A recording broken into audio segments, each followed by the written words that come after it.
What is up, ladies and gentlemen? Welcome to a brand new episode of the Gray's Tap Room podcast. I am one of your hosts, the Trash Can Tabby, and with me, as always, the I'd call him the Dungeon Master himself, but he's my Dungeon Master, Giggity. Mike. Yeah. And we have wonderful guests joining us today. We've got Gunnar, the legendary Gunnar, I should say. Host of Louisville's #1 pro wrestling podcast. Yes, sir. What's up, everyone? And we've got McKayla. Hi, guys. Well, You're good. hi. Hi. And then Hello. You got to give it the old Mrs. Doubtfire. and then on the other side, all the way in Tennessee, is our wonderful game master tonight, Sam Duncan. Welcome back to the show.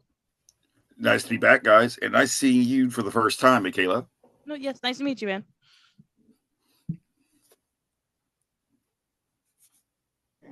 So, Yeah. sorry, I was looking at the. It'll go away. Hopefully. So, on this episode, if you guys haven't already know or seen or heard, we are playing a one shot of Dungeons and Dragons. That is right. You guys loved the last one so much, so we thought we're going to do it again.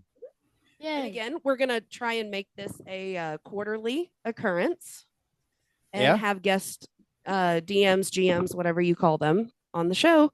And then hopefully one day down the road, I will get a chance to DM. Hopefully. Yeah. Good job. Thank you. There is Nice base on that. yeah, thank you. Hang tight. We're having a little technical difficulties. No, we're not. Okay, there we go.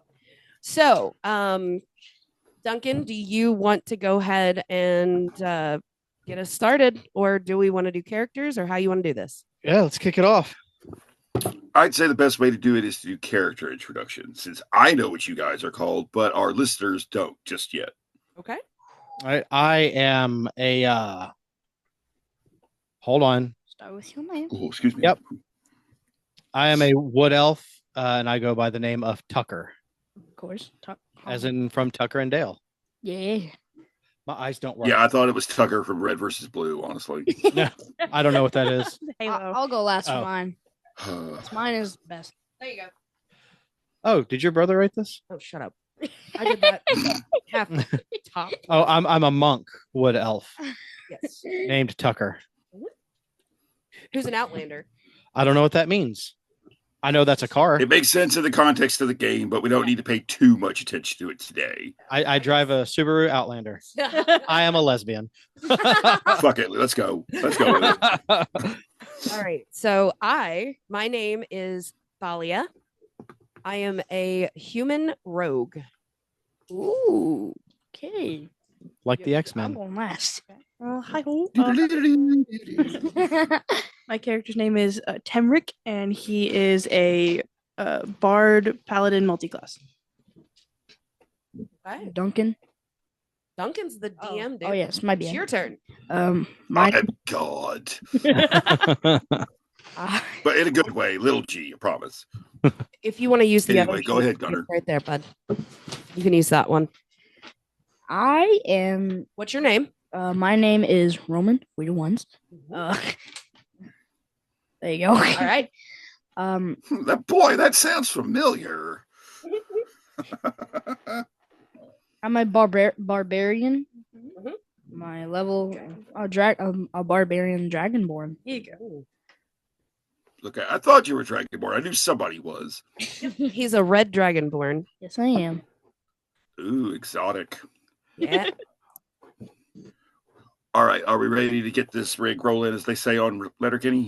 Let's Yes. go. Mm-hmm. Oh yeah, I didn't say what Temric was. Temric's a tiefling. It's like definitely a crucial detail. By the way, Bard Paladin combo, I don't think I've ever seen that before. I'm sure somebody's done it. I've just never seen it till now. I'm here for shits and giggles. Perfect. My kind of player. Let's get started. It's all fun. All right. Someone shits and giggles. Yahoo! Or giggles and shit. Yeah, that's always bad. At least in this context, though, if that happens, it's completely up to the dice. So that's not on me. All right, let's get going. The four of you belong to a mercenary guild called the Crimson Talons. Unlike some guilds, you guys are much more well-rounded, the Talons themselves, that is. You have members from a variety of backgrounds, from paladins to pit fighters, sword swingers, and spell slingers. The guild has recently taken on an assignment from Noella Coppermaster, the queen of the Dwarven kingdom of Eisenson. Interestingly, while the kingdom is officially designated as Dwarven, virtually all races in this land live and work here. The capital city, Thunder Rock, to which you have been sent, was established over 1,000 years ago upon the discovery that it was on top of one of the richest mineral sources in the land. I think my cat's fucking with something. Anyway, getting back on topic, some speculate, even after all this time, the veins won't be depleted for at least another 1,000 years. Its wealth is from mining and artisanry, but its reputation comes from its forges and their efficiency. It's said that a month's worth of ores can be dug up, smelted, and crafted, and orders shipped out all in less than 2 weeks. Nice. That's what I thought, too. You four have been dispatched to Thunder Rock to investigate monster attacks happening within the mining complex. Thus far, there have been 5 attacks over the past 3 weeks. With each attack, 2 have been found dead. Each of the victims were found almost in an embrace by another unknown victim, both dead from immolation. That's going up in flames for those who might not be familiar with that word. Your job is to go there, discover what is attacking the people, and to stop it. All right, let's go. Let's do it. Sounds like fun. Let's Drink, go. drink up. Let's boo boo. Well, don't speak so soon, Mike. We only just got started, you know. All right. So do we know each other at this point? Yes, you are all part of the same guild. You've been working together for the last few months. You're still in your initiation period. This is your first major assignment. Okay. Gotcha. Do we want to roll to see who starts the game first? Who's the first one? Why not? I mean, you guys can if you don't. That's not something I normally do until we get to like combat. Well, no, I meant like in what order? Like whoever rolls the highest starts go for the it. game. So Gunnar, take your Yeah, you guys want to do that? Go for it. I got my 20. I got a 6. Yeah, usually we don't do this till 15. Combat. I got an 18. Oh, there you go. Gunnar, you start first. All right. Then we'll go Gunnar, Mike, me. What'd you Michaela. roll, Michaela? 15. 15. Okay. That's okay. Just go around. Okay. So where are we at right now? It's approximately 9 a.m. You are arriving just outside the gates to the city of Thunder Rock. Although it wasn't a part of the dossier, the case file, whatever you want to call it, this is a cavern city. The gate doors that you're looking at are carved into the side of the mountain itself. There's a small guard station to the right, approximately 20 feet square. You see 2 guards standing outside of it with another 2 on top. It's currently raining, so the light conditions are a little better than dim light, but because there's still sunlight, you could still see well enough. Okay. I apologize if I'm overly descriptive. This is you're just fine. how I do it. Fine. Descriptions help. It really does. Okay, so you guys want to go in? So we'd have to go up to the guards, I assume, first to enter. So we can approach the guards. Yeah. Approaching guards. Do we send one person or do we go as a group? Yeah. Like, would it be too much as a group of weirdos? This is the place that we're approaching. Is This it is the Losers I Club. think I might have missed the location we're entering. Oh, I'm sorry, could you repeat that, Michaela? bruh. There's nothing in here. It made a noise. Do you want to put it on here? All right, go ahead. Yeah, I might have missed the location that we're about to enter. Oh, it's a stronghold, like a fortress, big doors. Yeah, but is it? Yeah, if you look right at it, you see the guardhouse right outside these stone doors that are carved into the side of the mountain itself. Okay. Is this a location that we're familiar with? At this point, no. You're seeing this location for the very first time. You go where you are assigned to go. Okay, we were assigned to go here. Is this an ally location, or are we here on mission to like infiltrate? You are here on a mission. It's more like they're a client rather than an ally. Client. Okay, so they would be expecting us. Theoretically, yes. Okay. The guards may or may not, but I guess we'll have to find out, won't we? Valid. Okay. Valid. So, under the assumption that they might be expecting us, I would say we could approach as a group. Okay.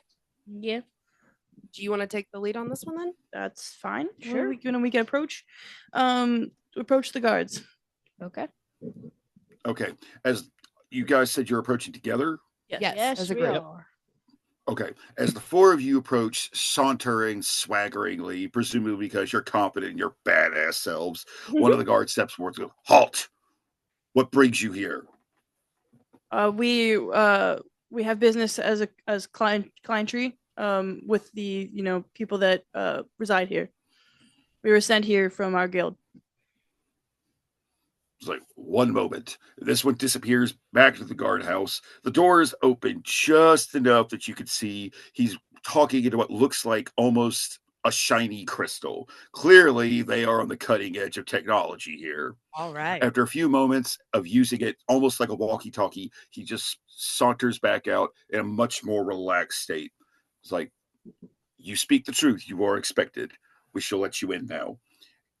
Closes the door, and then he pulls on a handle that's hidden in the side of the house itself, almost like a hidden panel. Get your fingers on it, give it a good pull, and then you see the stone doors just claw their way open till about 10 feet apart, and you are free to enter the city. All right. I assume we Roll. go cautiously, but go. Roll. Keep your eyes I peeled. mean, you can be cautious or incautious. You're not in danger yet. Yeah. Or are you? You're always in danger. Let this be the hour that we draw swords together. Not just yet. But I mean, this early, it might send the wrong message if we follow Skyrim rules. Oh Right. yeah. So what does it look like inside? When we walk inside, is there a path? Is it like a town? Like, what are we looking for? Ooh, I've been waiting for this part. My imagination hard at work.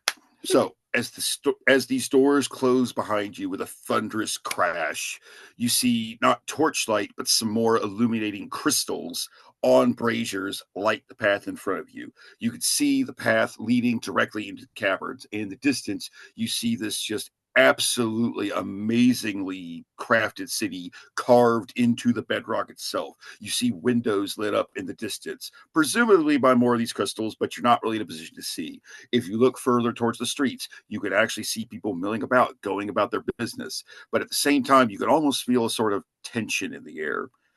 If you focus just so, you can feel this sort of almost rhythmic rumbling, just enough to notice, but it passes out of your mind almost as quickly as you pick up on it. Okay. Okay. What should we do? So we move forward and keep walking. At this point, do we have any notes or anything that states what are we going to do? Like, where do we have to go? Who do we have to talk to? Do we Like, know you any? have your main mission dossier. It gives you the very bare bones of the assignment. Oh, excuse me. Oh, Celsius. Good God. Excuse me. But yes, you have the dossier giving you the bare bones of the assignment, as well as telling you that your contact is one Dooley Underfury, the captain of the guard. She is going to take you to where you need to go to get more information. Now, are there any guards inside of the door? Or are they back outside?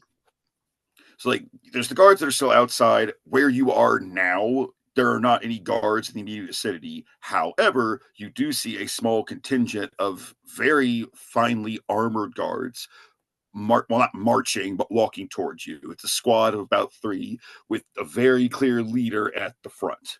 Oh. It's a dwarf with straight red hair that you can see has been braided, almost golden eyes, and as she gets closer, you see a nice crescent-shaped scar under her left eye.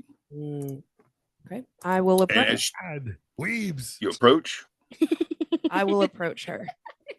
okay, Are you serious, Dan? it's like, I understand you're the cell swords. We are. Is that our team name? Was that a question? No, we are. Yes, we Okay. are. What? That was a DM question, just so we're clear. Sure. What? But yes, It's like- yes, we are. We're here to meet. Our contact. Yeah, the contact name. That would be me, Dooley Underfury, captain of the Royal Guard. I'm to take you to the chief advisor. She will give you more information. And she leads you to the Royal Palace. About 10 minutes later, you guys are inside of the Royal Palace. When you first get there, the exterior, it's almost seemed to be carved from a different stone from the surrounding buildings and even the surrounding mountain, likely brought in from another mountain quarry completely. It has this very pale, almost limestone color to it, with flecks of copper and gold deep inside the grain of the stone. When you get inside, it's a completely different vibe. You had limestone, granite, and more, for lack of a better word, common rocks on the exterior. Inside, it's polished alabaster and marble. Instead of the gems that are lighting the braziers to light the path, these are full-on torches. Clearly, the queen has taste and, more specifically, a taste for tradition. Once you're led inside, you were taken into a sort of sitting room, and you were told to wait for the chief advisor. And then she goes to get said chief advisor. So we're just kind of hanging out waiting right now? For a moment, yes. This gives you a moment to assess the situation, environment, do what you guys need to do, as all mercenaries would, I assume. Can I look around? Sure, go ahead. What is around? Is there like statues? The opposite of a square. Artwork? It's like in this sitting room, there's a few statues here and there. One is of a very notable elfish person, but there's no name indicating who they're supposed to be. But clearly it was meant to be someone of honor. There's another statue of a human, more of the same, another one of a dwarf. And this one has just some of the most exquisite details you've seen. You can see patterns in the armor, almost every single microscopic detail in the hair and the beard. Clearly, this is the one that's the focal point here. There's a few paintings around the wall, but it's more... Crap, what's the kind of painting that describes it? That's for our environment. Wait. Landscapes. Bob Ross. That's the one. There we go. It's a bunch of rocks, but it's technically a landscape. And a happy little tree. What is it called? Are you crazy? This is inside a mountain. There's no trees in here. Mike, get your head out of your ass. God damn. I would like to roll for perception. I want to do a perception check. Okay, what are we looking for? I just want to make sure, I want to feel the vibe out and make sure that this isn't bullshit and we're about to be ambushed. Okay, go for it. 15. Not bad, not bad. Looking around, nothing really looks out of place. From what you can see, it is as presented. As you come to that conclusion, the door opens that leads into the room, and you see this rather tall high elf. Well, I thought she was tall. I forgot to read that part of my notes. She's a little on the short side for an elf. She has straight, high heels, gorgeous silver hair, kind of an average-looking face with pale skin. Excuse me, kind of like a Celsius can, really. Okay. And before she starts speaking to you, you see her reach into her robes and she pulls out a pipe that she's going to be smoking, hitting on periodically while she's talking to. My name is Gilm Orina. I am the Queen's chief advisor. It's so good of you to have come on such short notice. Thank you for having us. Yay. What? I am loving this right now. Yay. Which part? Gunnar, he's playing a barbarian berserker crazy dragon, but hey, what's up? How's it going? He's basically Gimli. Basically. No, since it's Timu, it would be Gimme. Yeah, he's for legal reasons. Yes. What was her name again? The chief advisor's name is Gilm, Gilme, Orina, Orrina. If anyone needed to know how it's spelled. Thank you. Gil Marina. I think I saw Metallica there once. So, Miss Orina, Madam Orina, what can we do for Her Majesty and yourself? She takes a nice drag on the pipe before she talks. Holds it in for a moment because, of course, she does, and then exhales slowly, almost seeming like she's trying to gather her thoughts. Clearly, something is bothering this woman. It's like, I don't know what all your superiors have told you, but I feel transparency is best. The fact of the matter is, we are under attack, and we don't know what it is. There have been 5 attacks over the last 3 weeks. No one knows where these beasts, almost like she spits the word out, these beasts came from. But we're losing miners left and right. We've had to almost completely shut down production. If this isn't fixed in relatively short order, we may not be able to reopen. It's a sad business. Can you describe to us what these things look like so we kind of have an idea of what we're getting into? Have you seen them? Yeah, if you've seen them. I personally have not. No one can give an accurate description. We don't even know what happens until it's over. The victims have all been found almost in an embrace, but burned to a crisp. We were only able to identify the last ones because they were the only ones that didn't turn to ash upon being touched. So would you say that I guess they breathe fire then? That's at least one detail that we know. It's possible. Again, no one actually sees the attacks happen. We don't find out about them until they're over. Okay. It's blunt. That was the pipe. I know. That's what I was waiting for. You've got some old Toby there, don't you? Sure, let's go with that. Lord of the Rings reference. Old Toby was the pipe weed that Bilbo smoked. So. Nerd. Did you know that? Like I've got room to talk. Shut up, McKayla. Shut up. I'm sorry. No. Okay. So, what? Fun fact: it's actually this really rare strain called Maui Wowie. I think it's called. Oh, nice. Maui Wowie. From that hot Wow. I've heard that's good stuff, but I wouldn't know. Maui. Like totally. So, can you give us a generalized area of where these attacks have happened? Can you give us a map? Like, give us all the information that you possibly have, so we can take this and go. Well, the only fortunate detail of this is that you will not be needing a map. They've all been happening in the same mine complex. For some reason, they seem to be sticking to the centralmost part of the mine. Do we have an idea of how many?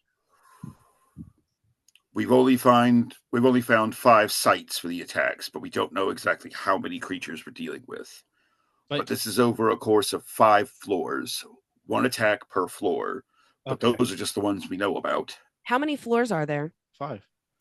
There are a total of 50. Oh, 50. 50 floors. That was close. And it's 1 on each floor, and it's moving up. It's like, I believe it's actually been determined they may be moving down. Oh, but you know as much as we do, so it's quite possible it is moving up. So then the next attack is going to happen on 4. Has there been any what's kind of the time range of these attacks? Or do they seem to be happening in any sort of pattern of time? So the timing is seemingly random. Okay.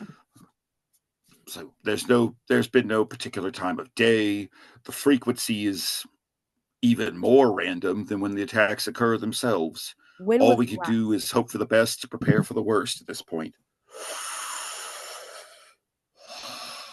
When was the last attack? The last attack was approximately 3.5 days ago. That's what convinced us to stop production. When was the second attack? 4 days prior. How long have you had to stop production? 3.5 days. 3.5 days? That is correct, yes. Okay, so there's no pattern except the floors. And it starts at the top. So that would be at ground level. Because we're underground, right? Yes, that's correct. The whole city is underground and the mine goes further underground. Oh, so it started right there. Or did it start at the bottom? It's like they haven't been able to determine the exact starting point. They were just able to get a rough estimate of a starting point based on what they were actually able to pick up on what was happening. Okay. Because don't forget, the victims, by they found them, are mostly turning to ash when they touch them, except for the last one. Okay. Excuse me. Ooh. Is that pipe smoke getting to you? So far, since you've stopped production, is everybody accounted for? Are we missing any miners? There have been no new attacks, if that's what you're asking. However, there are actually several miners that are still unaccounted for. Okay. We are carefully searching for them, but as you can imagine, we're hesitant to delve very far into the mine. Are there This is some good shit. What sort of injuries has anyone that have from the survivors of the attack? there are no survivors No one, everyone No. who's been attacked has been Yes. killed. Okay. and they're burned. Well, I knew that. Yeah, so no one's I survived. don't know if anyone survived. If what sort of injuries? When you described what they looked like when they were found, you said they were wrapped in some sort of embrace. Yes, both the victims at each of the sites Mhm. were found to almost be embracing each other. Okay. Like very bear huggy type thing. Mm-hmm. So it's a creature that's scary. Has to be scary. Well, I mean, anything can be scary if you do Yeah. it right. That's true. Any of the miners that were in there during the attacks that did get out? No witnesses. Is there any witnesses or anything that we could talk to? No one saw the attacks as they happened, unfortunately. The There was no only fighting in the- reports we've been able to get from other miners was some of them noticed an almost rise in heat in the area. But it's an underground mine, and our forges work constantly, so we're not really sure if that's a significant detail. What's the what's the depth of the mine, the deepest point? How far in the ground does this go? The deepest point is approximately 200 feet down, but that's just for this current part of the mine. There are other mines that are in use, but because of this, where the attacks are, they've shut down production, period, for fear that it's going to spread. And there's 50 levels in a 200-foot deep mine. Mm-hmm. They try to be very efficient. That's 4 feet Dwarves are per short. level. Okay. Okay, so hypothetically, let's add another 200 feet, so it actually makes sense. So it's a 400-foot complex. Math is hard, guys. Leave me alone. Math is hard. Math is hard. Don't worry. There's a lot of kids in this mine. Miners. Oh, Get it? Oh, those miners. Yeah, those miners. Yes. Oh, I thought you meant people who work in the mine. miners, not miners. I'm not gonna lie, I was kind of surprised it took that long for somebody to say that. So I've been sitting here the whole time wanting to say something, The but name of the mine is "Fuck Them Kids." I mean, it is now. Maybe. not miners. okay. So is there anything that you have physical evidence or notes that you can give us and a generalized location of the last attack? The last attack was found near the security outpost on its floor. There should be some supplies that you could use to stock up, possibly some clues. There was almost a trail of soot along the ground, although as dark as it was, we almost didn't see it. Okay. Interesting. Okay. Is there anything else that you can tell us before we get started? It's like, I've told you all that I know. Okay. Anything else, you know as much as I do. Okay. For anyone else Oh, man. too that might Do you have any Funyuns? I do actually. I will Wait, roll really? you some Funyuns. I will roll to give you some Funyuns. Okay. Some So Funyuns and Swedish fish. what do you guys want to do? Do we want to keep pressing questions or do we want to just go? Is there anyone else we could talk to that might know a little extra, or do we get the majority of our knowledge about it from you? It's like, I am the one that was assigned to give you what information there is. There isn't really much more to tell. Okay. If you happen to find any of the miners along your trip, see what you can find out from them, but otherwise get them back to the surface as quickly as possible. Copy. Okay. Who found the last body or the last pile of ash? It's like, that was found by one of our mining chiefs. I don't know if that's a thing in actual mining, but it is here. A foreman. Foreman. A foreman. Thank you. Yes. Apparently words are hard for me too, at least today anyway. God, and you're the DM. Is there any way we can talk to this foreman? It's like, he's currently in our infirmary area, just outside the palace. Shouldn't be too hard. Is it okay if we talk with him? If he's you willing think to it'll speak about help. it? If he's willing to If you speak think on it'll it. help, do talk to him. Okay. Okay. Do Do we you guys need think any? we should? Do we need any special badges or Any kind of security anything clearance? Security clearance. So you should be fine as it is. You've made it this far, and we don't often let outsiders inside the city anyway. Okay. And then So your word is enough then. If you That said is it's okay, correct. then everyone is Well, okay. everybody here is an elf or a dwarf, and Same. you are. In the game, I am an elf. Outside of the game, I am a dwarf. That's true. That's true. and then you also said that there was some place that we could maybe get some extra equipment that might help us along the way. Correct? Yes, she was talking about the little security outpost on the floor of the last attack. Okay. There's one every few floors specifically to keep the miners in line, but also to send help if someone gets hurt, but also some supplies just for the guards themselves, maybe some first aid for the minor injuries, that kind of stuff. Copy. Okay. Gotcha. All right, then. Before we go any further, did you guys get your equipment sorted out? I don't remember you guys actually telling me about No. that or not. No, not yet. That was something I did. Like this week has been so busy. Yep. I mean, I opened. Oh, I understand. Yeah. So my equipment is It's- actually on the. the fast characters might have given you guys Yeah. upgraded weapons because again it leveled you up. My character I leveled up from scratch, so I still have level 1 gear. Oh. Okay. I could have sworn me and Tabby discussed item rarity and all that stuff, but I cannot for the life of me find them in the could not messages. remember what you mentioned for item rarity, and just going through things, I was like, could not find the time to sit down and Yeah, do gear. no, but I that's got my spells set, so that's something. Okay, so bare minimum, we'll go ahead and make sure you all have +2 weapons. Okay. For those listening who don't know what that means, the +2 is added to attack rolls, and on a successful hit, it's also added to the damage roll. Copy. That helps already. Thank you. Oh, not a problem. Pay attention, people. This is what D&D is really like. Gunnar, I'm gonna need you to get this sheet right here. Okay. And in the box in the middle, just put +2 in the middle somewhere. So that at least you know that you get 2 extra points added to your roll for your attacks. Did it? Yeet. Yeah. So instead of a +6 to hit, you'll have a +8. +8. Okay. Did I need to roll yet? Not yet, buddy. Not yet. We were getting something sorted out at the very last minute. Yeah.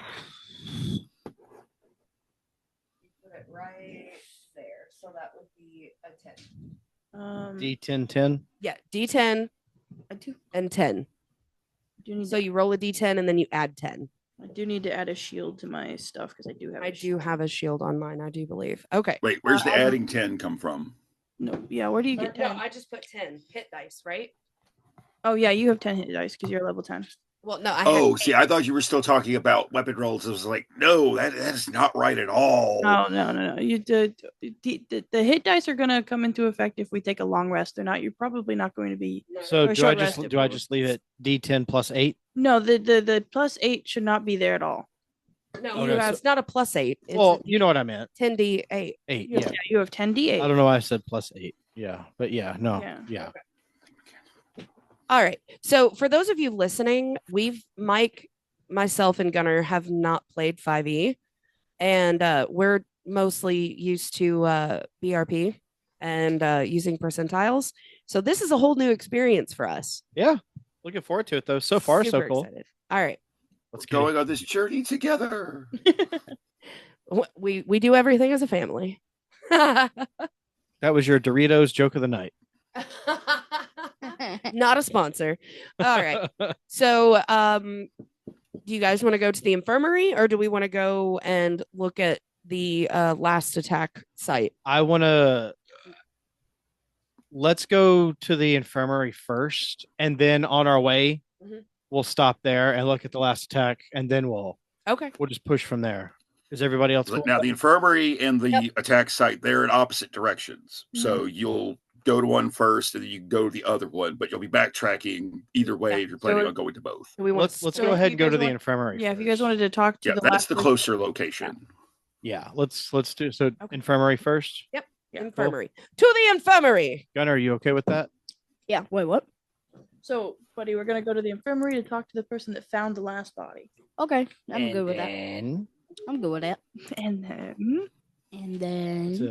Dude, where's my car? All right, so the advisor, Gil Marina, she gives you rough directions on how to get there. It's a big mountain. It's not that hard to find. She also puts a little side request in that if you happen to find some more of those Funyuns, bring her back some on your way out. You got it. And then, awesome. I'll stop at the gas station on my way. Sure, they'll have gas stations here. They're advanced. Anyway, so you guys go to the infirmary, and when you get there, it's actually pretty quiet and chill. You could tell there's more of that tension in the air. You start to get a sense of everyone in the city being really on edge, knowing what's going on. Not only that, production's been almost completely shut down. This has never happened before in the history of the kingdom. So obviously, people are trying not to freak out. You go to get, I'm assuming you guys ask around to try and find the guy you're trying to find, and he's pointed out to you. Just sitting on a cot is this one dwarf. He has sort of waviest brown hair, and his name is Ural Bone Grip. And he's a male, obviously. He is the foreman, since we know what that word is now. And as you watch him, he's just sitting there very softly, rocking back and forth, almost trying to calm himself. And you see him petting something in his hand, but you can't see what it is from where you are. Turn it back on. Turn it back on. One of the dogs unplugged it. Of course. Something happened. Sorry, something just happened. We had a major glitch there. One of the dogs. One of the dogs unplugged everything. We are muted. We've been muted so far, buddy. Oh.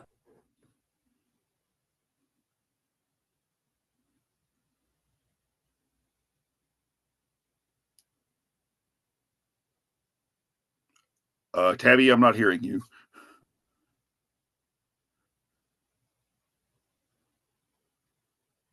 Can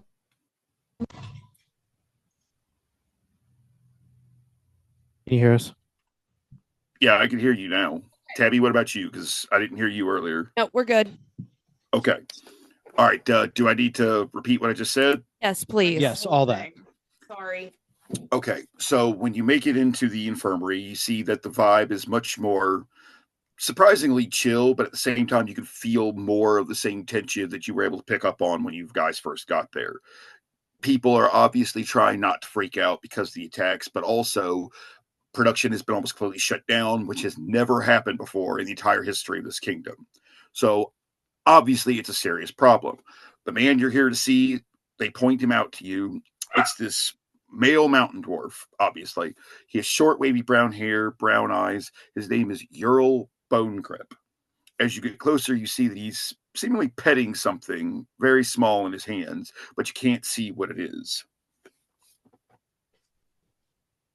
Okay. Anybody want to start this off? Anybody? Do you want to, since you're the talker, or do you want me to? D20. You go for it, McKayla. Okay, sure. I will approach. I want to see what he's petting. I kind of do too. It's a kitty. It could be a rat. The last game I played today, there was a rat the size of a dog in this game. I was like, and I missed it. That might be a giant rat. That's actually the monster manual. And ROU. But that aside, first of all, whoever's belch that was, bravo. Very impressive. Were you wanting to roll, McKayla, to see what's in his hand, or are you just trying to, sneak a peek? I'll roll for it. Why not? Okay. Lay it on me. What you got? Oh, not great. Is it just a basic perception? Yes. 16. Oh, perfect. You could see him continuing to just pet it almost absentmindedly. He's still rocking gently. I don't know what the hell that was. And as you get a closer look, you see it's a little pet gecko. A gecko? Is it dead or alive? Yes. It is alive. You can see it moving in his hand. But bad news, you're not going to get a discount on your car insurance with this guy. Oh. Damn. No. Also, before I forget, this isn't monetized, is it? Because there is something I say for roles as a DM, but I don't want to risk getting you guys in trouble. No. Yes, we get paid for our podcast. Yes. In that case, I will not say it. Okay. Darn it. No Matt Mercer in. Oh, no. It's not that kind of thing at all. It's a completely unrelated company. Okay. Fucking hell, I just hit my elbow. Oh, God. No.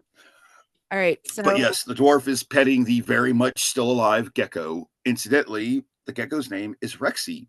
Has very dull red scales, almost with a shimmering pattern, almost like gemstones on top. Not actual, but it's kind of the illusion, you know? Okay. I guess I'll approach. This guy's. We're in the infirmary, right? This guy's working there. That is correct, yes. I guess I'll walk up and be like, hi there. Your little buddy there looks adorable. Could you point us in the direction? Did we get the guy's name that we're looking for? this is the guy. Is this The guy petting the gecko. Yeah, this is the guy you came here to see. Oh, His name is Ural Bone Grip. I'm sorry, I thought this was some guy that was like in. Okay, he is the guy that we're supposed to see. Okay, Yes. cool. All right. That's right.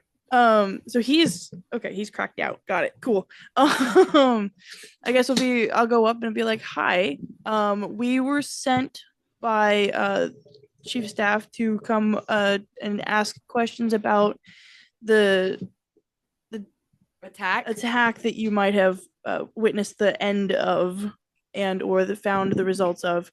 Is there anything you could tell us about what you found or what you saw down there that could help us as we go down to try and stop more deaths from happening? Like, you see his hand pause over little Rexy for just a moment. Then the petting continues, but it's almost slower, more deliberate. And he just says to you, it came out of nowhere. Okay. At this point, I step forward, seeing that she has already made contact with him. Sir, I have a couple of questions for you. Can you tell me what you can you tell me about what you felt whenever you came up onto the scene? It's like he turns to you and you finally see his face for the first time. His eyes are still golden brown. Read the wrong part. His eyes are still brown, but they're much faded brown. He's not looking at you. He is looking toward you. He cannot actually see you right now. You quickly realize he's actually blind. And then to answer your question, he says, sorrow, wanting, terrible. And then he pulls Rexy just a little closer to him. How did you lose your eyesight? So I looked upon it, and then I looked at nothing.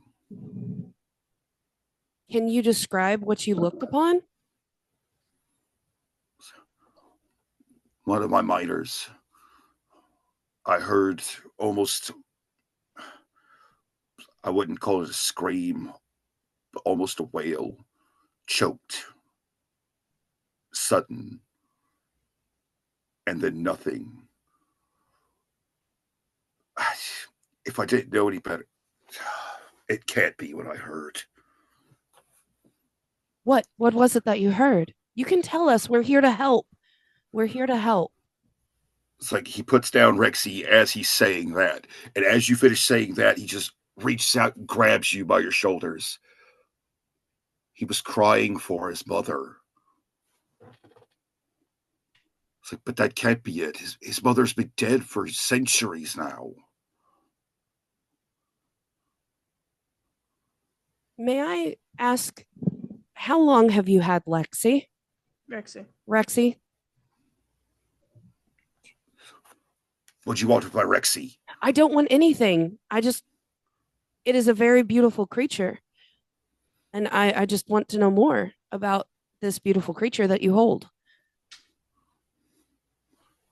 It's like, and remember, since he's blind, he can't actually look at Rexy, but you see him more lovingly petting on him, and you see a half smile on his face. Rexy is a fine one, isn't he? I've only had him for a month or so, but he's been pride and joy. Where did you find Rexy? He came to me, believe it or not, just before I started my shift one day. Felt a wiggling in my pocket, dug around, and there he was. Never seen his like before. Awfully brave for a gecko. Would you, this last incident that happened of the deaths, did you happen to see any of the other ones or witness them, or were you on the floors when that happened? I only heard about those others, but this one I just barely had a chance to see. It was all but over, and then I saw nothing else, obviously. I'm sorry that you have lost your sight. I'm sorry that you had to go through that. While she's talking to him, I would like to take a step back to the back of the group and quietly, under my breath, cast Detect Magic. Okay, well, is that a AoE, or are you targeting? It's been a while since I've had to deal with that one. Oh, Detect Magic is a first level divination spell. I cast it. It takes one action. The range is myself, and I can, for the duration, which is up to 10 minutes, you can sense the presence of magic within 30 feet of you. If you sense magic in this way, you can use your action to see a faint aura around any visible creature or object in the area that bears magic, and you learn its school of magic, if any. Okay, it sounded familiar, but I wasn't totally sure. If you want to cast that, go for it. I would like to cast that, yes. Okay. That's not a roll for it, is it? No, it's Again, not. It's been a while. It's not a roll. It's just an action. There's no Okay, roll. just checking. Mm-hmm.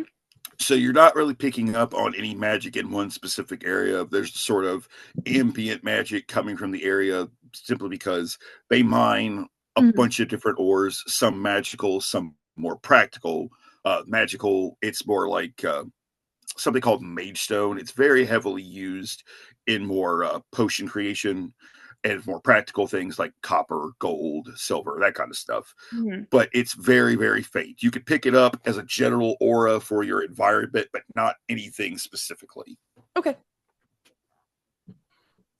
As I am, and I'm trying to figure out. There's something off about Rexy and how he came. Well, hold on. I'll hold that part. Is there anything else, sir, that you can tell us? It's like he just holds Rexy just a little closer. The mines are cursed now. I know it. Anyone who goes there now is mad. Like doll's eyes they had. Jesus. Not in this world, it is not. Okay. Well, if there's nothing else, I'm going to get up or stand back up because I knelt down next to him to be on his level. And I turn around to the group and I'm going to tell them that there is something about Rexy that I don't like. I've scanned the area. He seems basically like a gecko. But here's the point, though, is that he's had him in his pocket. He's had him with him for a month, and these attacks started 3 weeks ago. Yeah, I'm not saying it's not hinky. I'm just saying that it's, as of it right might now, not be magic. Yeah, it might not be magic. It might be an actual creature who is there to destroy. So the next thing that I would like to do, are there guards inside of this infirmary, like near the entrance or whatever? There are guards scattered around. It's not a very large building. It's a little bigger than the guardhouse when you guys first got here, but it's not a high priority, like high risk of attack area. Gotcha. They're just there to make sure everything is kosher, right? Yeah, just guards doing guard shit. You know how it is. So I am gonna walk up to the first guard that I see, and I am going to ask him if he knows about old dude back there. Old dude. Mm-hmm. Sorry, it's funny. I like it. That's probably what I would have said. As you approach the guard, you notice that, remember how I said pretty much all races within this land live and work in the city. Mm-hmm. The elite guard, not that you've met these guys yet, but generally the elite guard are going to be all dwarves. But the standard, city guard, the ones in charge keeping the peace, they're made up of all races. This one happens to be a human. Perfect. Racist. Well, no, I'm a human too, so we can. You're not really helping your case there, Tabby. Jesus Christ. So I walk up to him and sup, bro? Hi. Are you following me? Are you behind me? Are you coming with me to come talk to the guard? Yeah. Okay.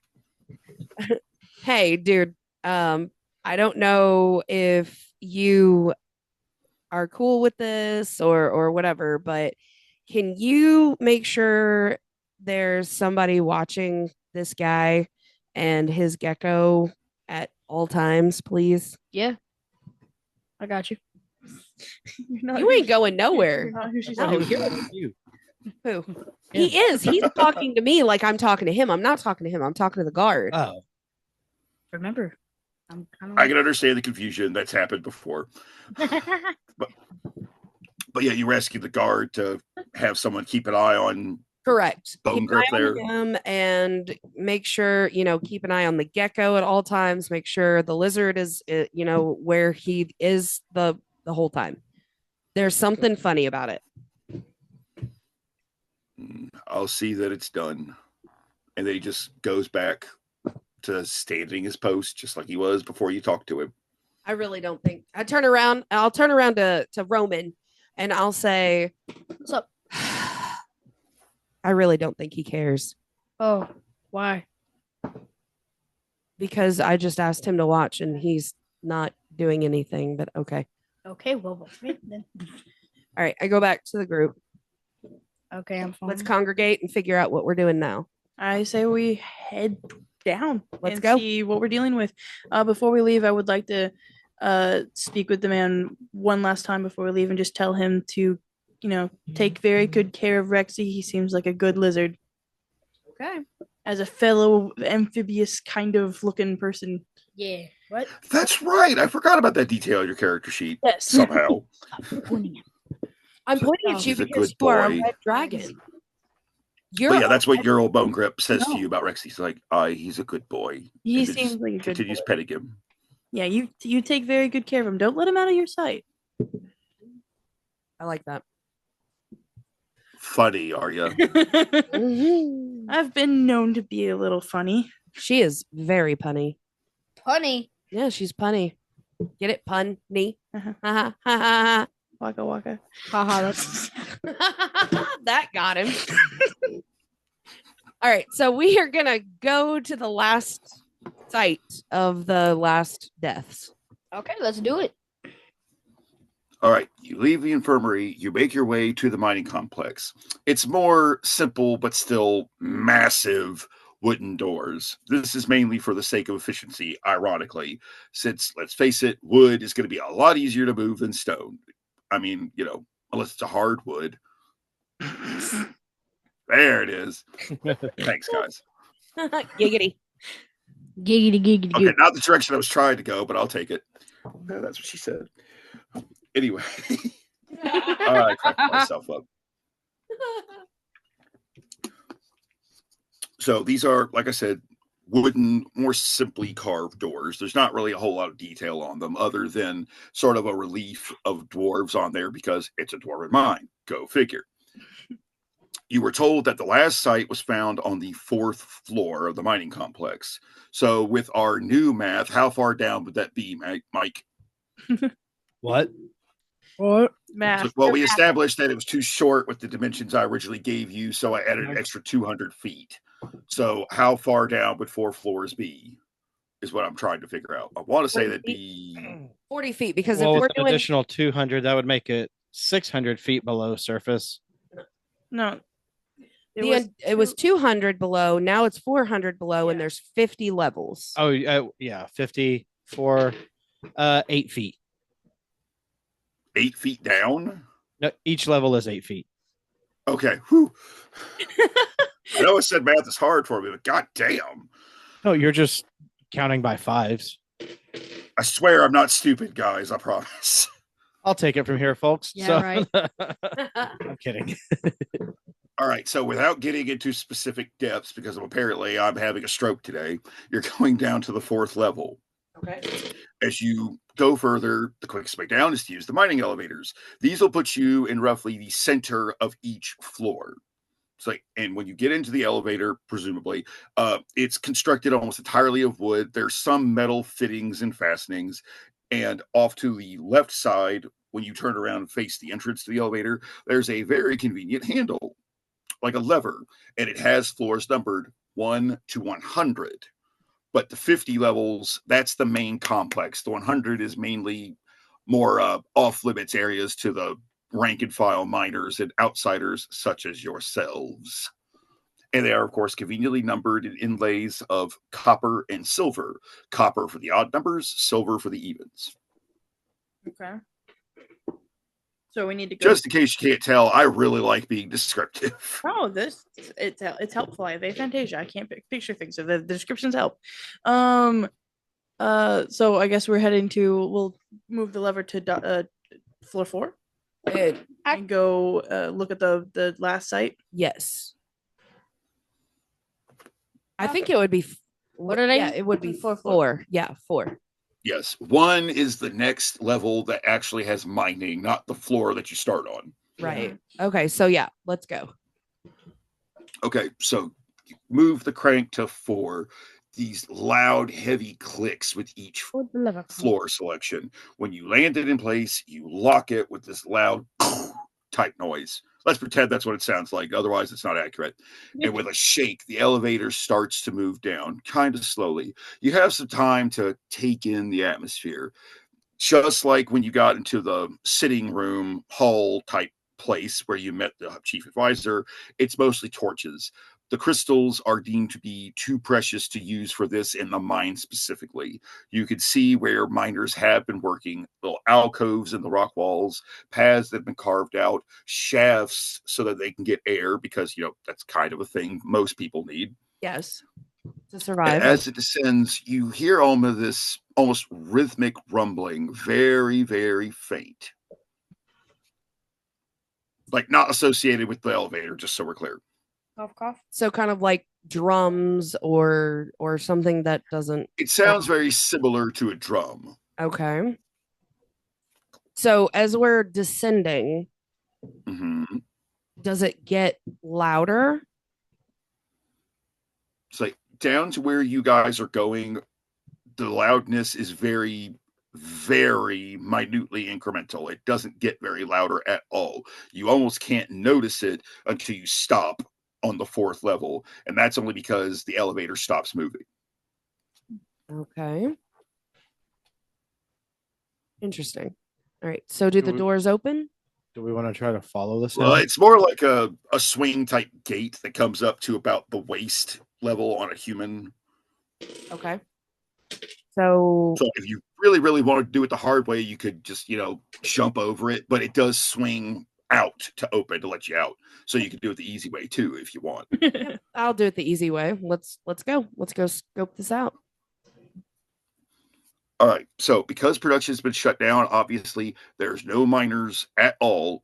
There are no miners at all on the floor. You do see where some of them appear to just drop their tools on the spot, almost like they were in a hurry.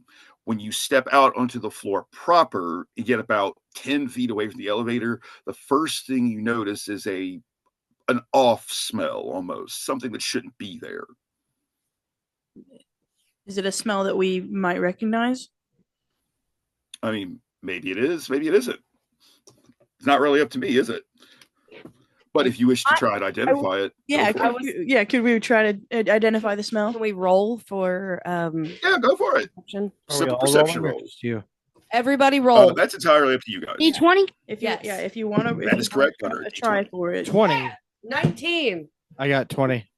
I got I'm 20. not sure, guys, but I think you guys have identified the smell. Yeah, I got a 20. I got a 20. Woo. Was it all just like high teens and 20s? Yeah, I rolled a 16. Yeah. Dad? This is either a good sign or a bad sign for the rest of the session. Let's find out. Oh no. I think I've identified the smell. Yeah. I know. So you all did identify the smell. 3 out of the 4 of you would best describe it as rotten eggs. You, Gunnar, however, because of your red dragonborn ancestry, you can smell it for exactly what it is. This is the smell of brimstone, better known as sulfur. And this is a smell you are very familiar with because it is a smell that is often associated with dragons. So you know that it's sulfur. Oh, Yeah, whoever but- smelt it dealt it. You're the one who played the sound on the soundboard. Not that kind of sulfur, Mike. Oh. Nah, boo boo. All right. So I have not heard that saying in years, Gunnar. Thanks for making me feel old. Yeah. all right. So Gunnar, all of us are trying to figure out the smell. So I'm gonna say, as Thalia, what that smell is so familiar. Is it sulfur? Ooh, that Oh. I'm glad it wasn't just me. Can't you smell that smell? Roman, can't you smell that smell? So you would know that it is like brimstone. It's sulfur and brimstone because you're a dragon. So I ask you in character, Thalia to Roman,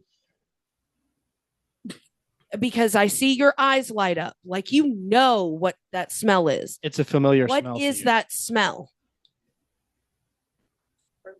Brimstone. There you go. Okay. Or my dad's farts. Forget it. It's canon. We're keeping that. So Don't be afraid to cut up, guys. I'm going to be doing a lot myself. no, we're good. So if we walk in a certain direction, does it get stronger? Yes. Well, I mean, that depends on Gunnar's dad, don't you think? I'll go. But the in-game answer, where you guys are, you can sort of pick up where it's been moved, but this smell is old. It's still present enough to pick up on it, but not enough to figure out a source. Okay. I'm going to look around our location to see if there's any like evidence or anything to where we need to go to the scene. Since no one told us where exactly the scene was, like, I don't know if I need to go right or left or straight or whatever direction. So I'm going to look. Okay. Okay. As you look, are you doing a perception check or are you just looking? Oh, I'm just looking. Giggity. Okay. As you look around, you see just more empty, rocky space. You could also hear sort of a scrabbling in the rocks every few moments. I want to do a perception check. Okay. What are we perceiving or trying to perceive? If there's anything in the area to where I can hear, see, Well, smell. hold on. I being an elf, I have pretty solid hearing. I can use my Well, then you roll for perception I'll and see see. okay. Yeah, buddy, the elf. What do your elf I see? Try to Legolas, what do your elf ears hear? Come on, Legolas. Oh, never mind. 6, Hey, 8. hey. Well, what did Wait, so what was it? You My rolled turn. an 8 on the die, but you get Yeah. to add your perception to it. So on this sheet here, Darkwing Duck. you have a +5 to perception. So you take the 8 and you add 5 So to it. 13. Okay, 13. And for every roll that we So, do, you're gonna add. You listen closely. You can hear some more of the scrabbling of the rocks, but you also hear almost a crumbling type sound. Not like collapse or anything, but you hear something is picking at something rocky. Yeah. The rock. Do we want to follow it? Yes. I would like to. stealthily. Yes. Who are you, Darkwing Duck? I would like to not draw attention to ourselves before we know what we're fighting. Yes, I agree with that. Okay. Are you all right? So is everyone doing a stealth roll? Yep. Yes. Or just okay. All right. Roll your d20s for me. Okay, guys. 20. Whatever you roll, add your stealth modifier to it. It should be on your sheet. 17. 25. On this- 25. Yeah, so you rolled a 17. Stealth So plus you 6, have so a 26. You have a stealth modifier. You have a +1 to stealth. Okay. Do we have everyone's stealth rolls? Yes. Gunner's at 18. Okay, this is how did he end up with a +12 to his strength? What? It was on the other sheet. Okay, this is accurate. That's not. Okay. You have a +1 to stealth, buddy. So you rolled a 17, you have 18. Yay. All right, 18. I've got, I don't know how, but 26. I also have What did 26. you roll? 13. My stealth's 12. You rolled a +12 to stealth. Yeah. Oh, you Good lord. What are you? She's Batman? a rogue. She's a rogue, and she took Batman. she doubled it. Yes. Because that And was she took one of my- expertise into her stealth. Yes. Rogues are like that. Yeah, rogues can take expertise at certain levels, and she doubled her stealth. I got a 24. So everybody's stealthy. Yeah, we're all good. Yeah, I think it's safe to say you guys are like shadows at this point, just creeping along the floor. I'm assuming towards the source of the crumbling noise. Yes. Okay. Nice to know I was right about something so far. Moving right along, you're very carefully moving towards the source of the crumbling sound, obviously to avoid detection. As you get closer, you find the source of the sound. You see a rat picking not at a rock, but at the bodies of one of the victims. They've been left alone, seemingly in that same embrace, charred to a crisp from the immolation. But one of them in particular is almost in a pose where they're screaming towards the roof of the mine. There we go. And so these, how many are there? Just two? Just the two. One is bear hugging the other. The one that appears to be screaming very clearly was not willing for that embrace. Okay. Where is the one that's screaming looking? It's looking straight up. I look up. Let's see a spider web. Thanks. Do I also see a spider web? Yeah. Look up. Look at the ceiling. In a mine, that would be impressive, but for sure, you see the roof of the level you're on. Okay. Nothing's out of place. Nothing's out of the ordinary. No. Okay. I want to roll another perception check just to see what's going on in this area. Okay, go for it. Go for. Never mind. What'd you I missed get? it. What'd I you- got a 9. 9 Okay. plus what? Oh shit! Plus Sorry your about that. perception. Perception 10.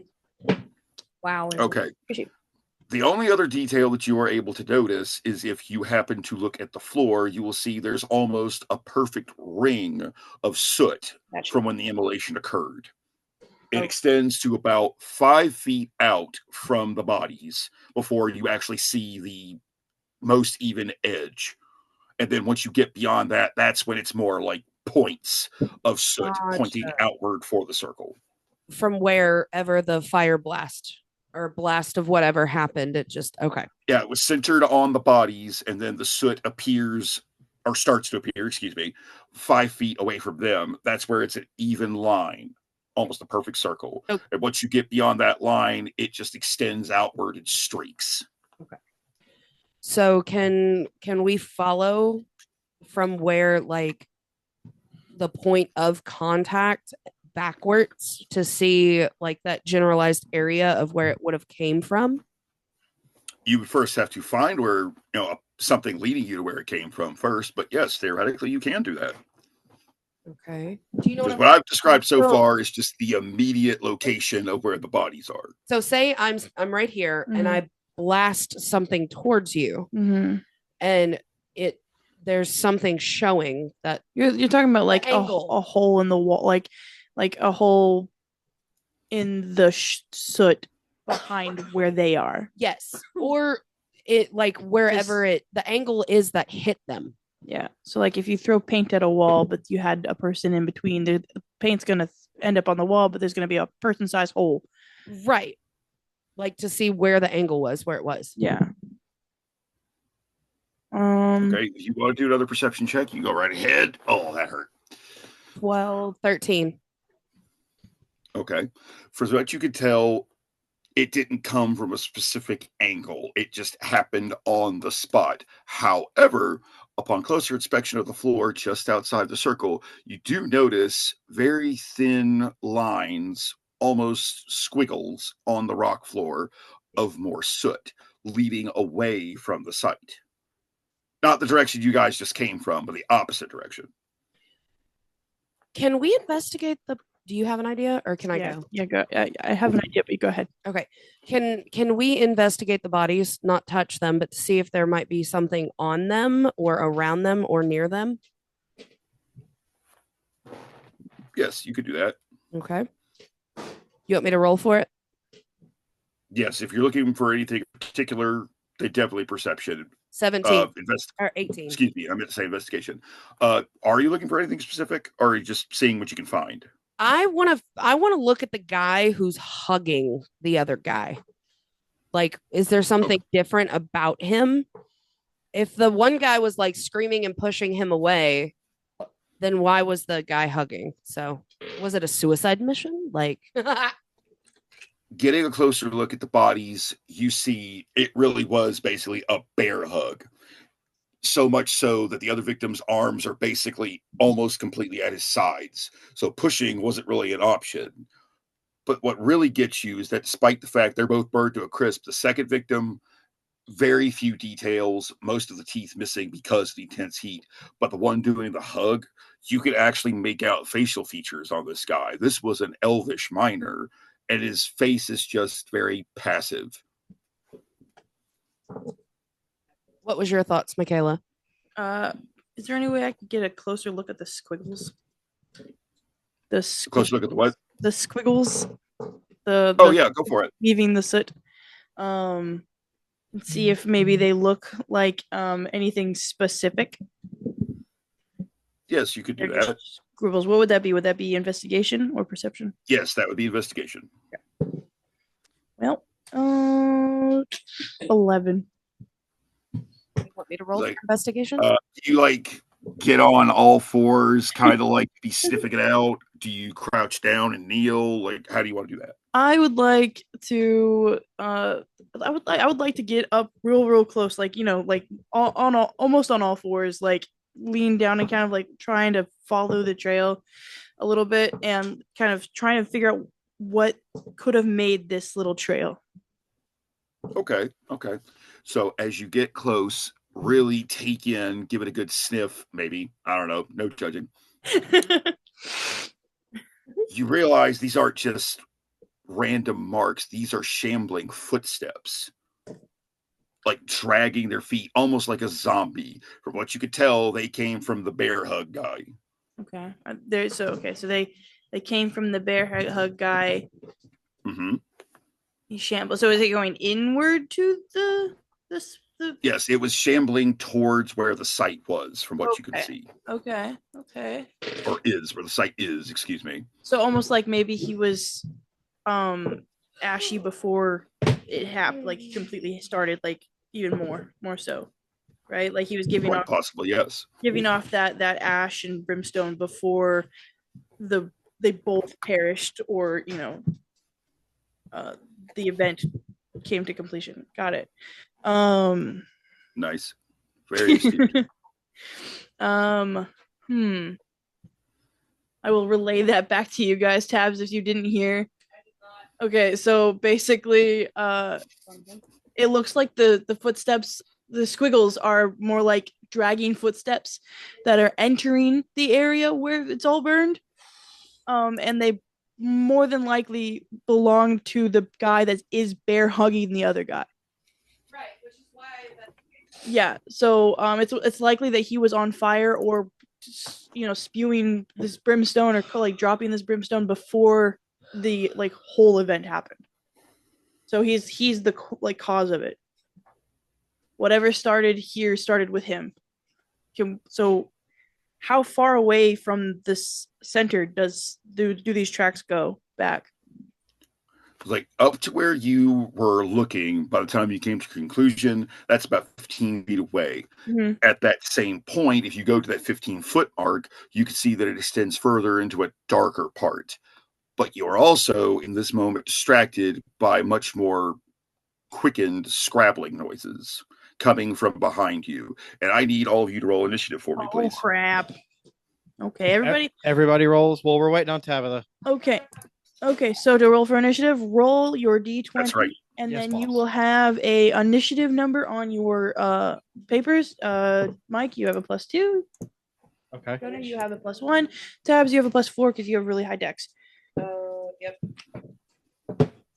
Yeah. 11. 19 plus what?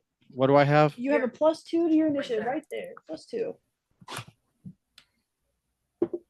So you have 19. Okay. you So have 20, 19. 21 hit Got me. a 19. I win. You Okay, have a McKayla, what did you have? I have a 22. So I have a 20. Yeah, Gunnar, you have a 20. Okay. Okay, so we have McKayla with a 22, Gunnar with a 20, Mike with a 21, and Tabby, you said 11, I think? Yeah. 11. Oh no, Wait, what the did you rogue. get? What did you get for 7. 7? Okay. Yeah. 7, 11. Mhm. Okay, so it was a 7 then. Plus your initiative, which Was my initiative was +4. so it's 11. Or 10. 11. Okay. Sorry, I can't do math either. You know what? We'll make it easy. We'll settle on 11 because that's what I heard first. Yeah, I think it's 11. It is 11. All right. And I understand it's going to be frustrating, Tabby, so I thank you for bearing with me. I will do my very best to bear with you as well. We'll learn this together, okay? Okay. All right. You got this. Now that that's out of the way, so like I said, you hear the scrabbling quickened behind you guys. Turning to hear it, you see these 4 what were miners. Their bodies almost look like they're flaming embers all over, sort of veining flame trying to spurt out. Their eyes are these very bright flame like gems almost. Not literal gems, but it's what you think of. And all of them in unison say a single word to all of you in common. They say, Mama. And with that, we are starting combat. And starting our initiative order, we have you, McKayla. They are approximately 20 feet from all of you. The 4 of them are side by side with about 5 feet in between. Okay. 5 feet in between. You said they're about 20 feet ahead. Mom. Say it again. How far from us are they? Sorry, I missed. They are 20 feet from you guys. Okay, 20 feet from us. All right. Give me 2 seconds to double check a spell.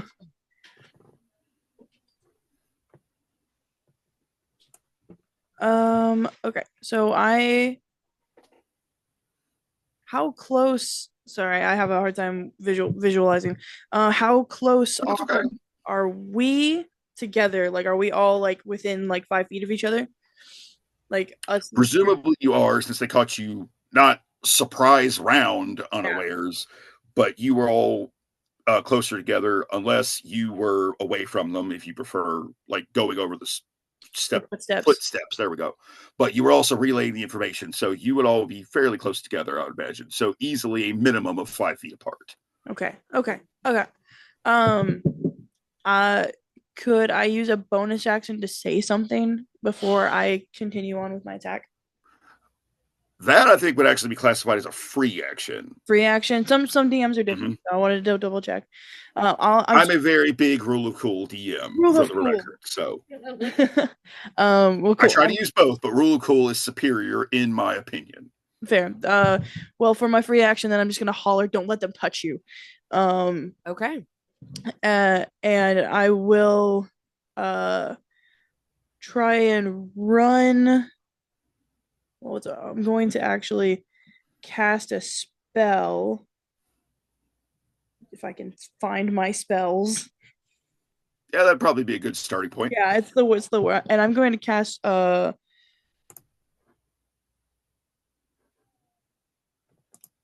gonna cast Bless on all 3 of my buddies here. Okay. So the spell Bless, it says you bless up to 3 characters of your choice within range, and the range is 30 feet. We're all pretty close. Whenever a target makes an attack roll or a saving throw before the spell ends, which it lasts up to a minute, so this next couple rounds. If we use D&D battle round math, a minute would be 10 rounds from now. Yeah. Since each one's roughly equivalent to 6 seconds, allegedly. Yeah, that's it says whenever a target makes an attack roll or a saving throw before the spell ends, the target can roll a d4 and add the number rolled to the attack roll or saving throw. Okay. So that just gives you guys a little bit of buffer. Okay. And that was my action, and I'm gonna move slightly farther away if I can, just to the side around them if I could. Are you trying to flank them, or Yes. just getting to the other side of your friends here? I would like to try and get around them, flank them. Yeah, I'll attempt to flank. I have 40 feet of movement. Ooh, Speedy Gonzalez here. Ooh. But still, 40 feet of movement, that's impressive to me. So if that is your turn, we will move on to the next in the attack order here. Yes. All right. So the first one of these creatures, from looking straight on, this would be the one the most on the left. It sees you, McKayla, and it's going to try and move towards you. It's going to use its full movement of 20 to do that. You are, based on what you told me, it sounds like you're, I want to say 10 away from it. So you're not exactly in range of it just yet. Okay. So that is going to be that thing's turn because, slow as hell. Right. Moving on. Mike, it is your turn. Lay it on me, big guy. Or Short King, take a pick. Either one's fine. Mm-hmm. All right. So I rolled what do you want to do? They're still 20 feet away from you. The one that has moved is closer, and if you are using a ranged attack, would be the closest one to you to hit. So are you asking what attack I'm doing? So I'm giving you necessary information, or what I think is necessary anyway, so you can decide what you want to do. Okay. Let's see. I have. Do you want me to read it? I know it's small print. Yeah, I can't read this. That's why I took the page. I didn't write everything on that one. So your weapons, extra attack, when making an attack action, you may make 2 attacks rather than 1. Martial arts is a melee weapon attack, +6 to hit. A dart is a ranged weapon, and then a magical feat and special attacks are martial arts. I'll use a It's in the dart. middle. Okay, so when you make an attack action, Yeah.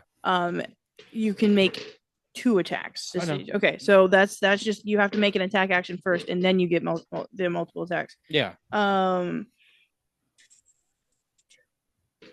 Okay, so the dart will do 1d4 damage if you hit. So roll a d20. Okay. And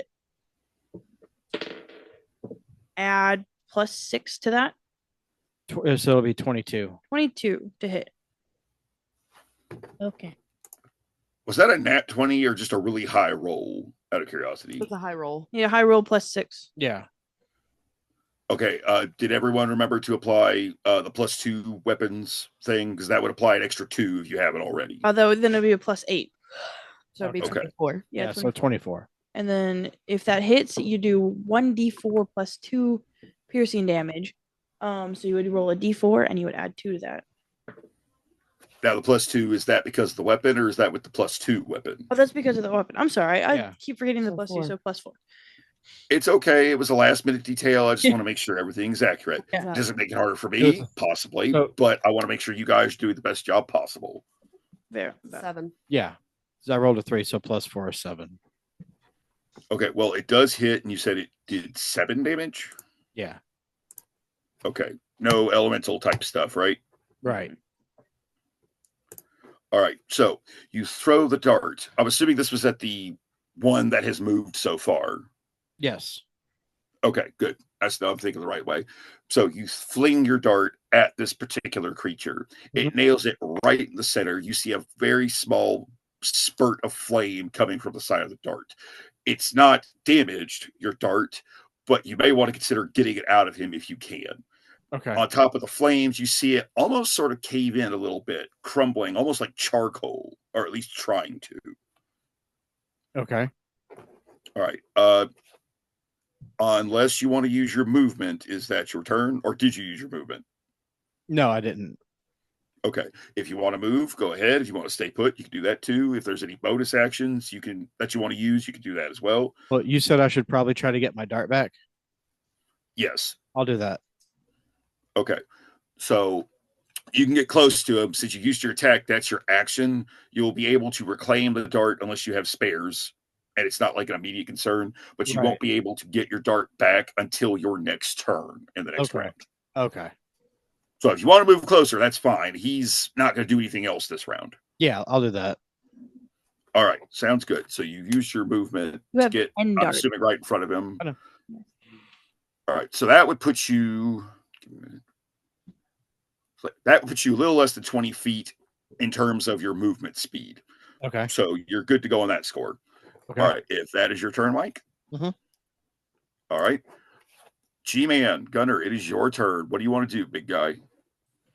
Do you want to attack? Yeah. Which one are you going to attack? You want the one in front of you or the one going for Aunt McKayla's character? Go the one in front of me. The one closest to you? Yep. D20. Hold on. You got to pick something. What kind of attack do you want? There's 3 that haven't moved yet. Yeah, you have to move up towards it, and then you can see it with this. See it. All right. So you're going to move up towards the guy, right? I'll use my great axe. Your great axe? Yep. That's what I see it. As opposed to the okay axe. Right. Or the meh axe. Oh, not the meh axe. All right. So you're taking a swing? Yep. Now, Gunnar, are you going towards the one that has already moved, or are you going towards one of the ones that have not moved yet? Going to the one in front of me, so... The ones who haven't moved yet, right? Yep. Okay. Just making sure. They're about 20 feet away from you. Your movement speed is at least 30, so you should be able to make it. You move into range, I'm assuming. Unless you're planning on throwing your great axe. Add 8 to that. 8. 16. 16. That's your attack roll? Mm-hmm. Yep. Okay, well, luckily for you, that does hit. Yeah! Woo! Now, great axe, does that have a multi-attack? I've never used one myself, so I don't know. No, it doesn't. But he does have extra attack. So after he's done with this, he can make another attack. It does have reach, so he can be he can be 5 foot back. Okay. If you want to be up close and personal, like right in front of them, Gunnar, that's fine. Or you could stop 5 feet short of them, and with your weapon, you'll still be able to hit him. What do you want to do? So you said I'll still be able to hit him? Yeah, if you're a little bit farther. Yes, you could stop 5 feet short of being right in front of him, but with your weapon, you'll still be able to hit him. Okay, I'll do that. Okay, 5 feet short, still hit him with the reach quality. Perfect. Mm-hmm. Okay, McKayla, the extra attack, is that a bonus action? Yeah, it would be a bonus action. So he should Okay. Finish the damage for this one, and then he'll do an extra attack. All right, I just wanted to make sure I had the right idea. Okay, so since we know this first attack hit, Gunnar, give me your damage roll, please. So we're gonna. That'll be a specific die that's not the D20.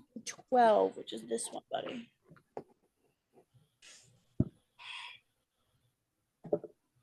Got a 10. Plus 4, so 14. Nice. That does it. 14? Man, you're starting out strong, dude. Good job. Okay, 14. So you do the first attack. Blade comes in right across the right shoulder blade. It embeds right in there where the collarbone would be. Because, you're good like that. I meant to say it comes into the collarbone, but said shoulder blade for some reason. My anatomy sucks too. Apparently, I'm very deficient today. Anyway, now, if you're still going for that extra attack, then you pull the axe out for the second attack. All right, roll your D20 one more time, buddy. All right, add 8 to that. 9 plus 8.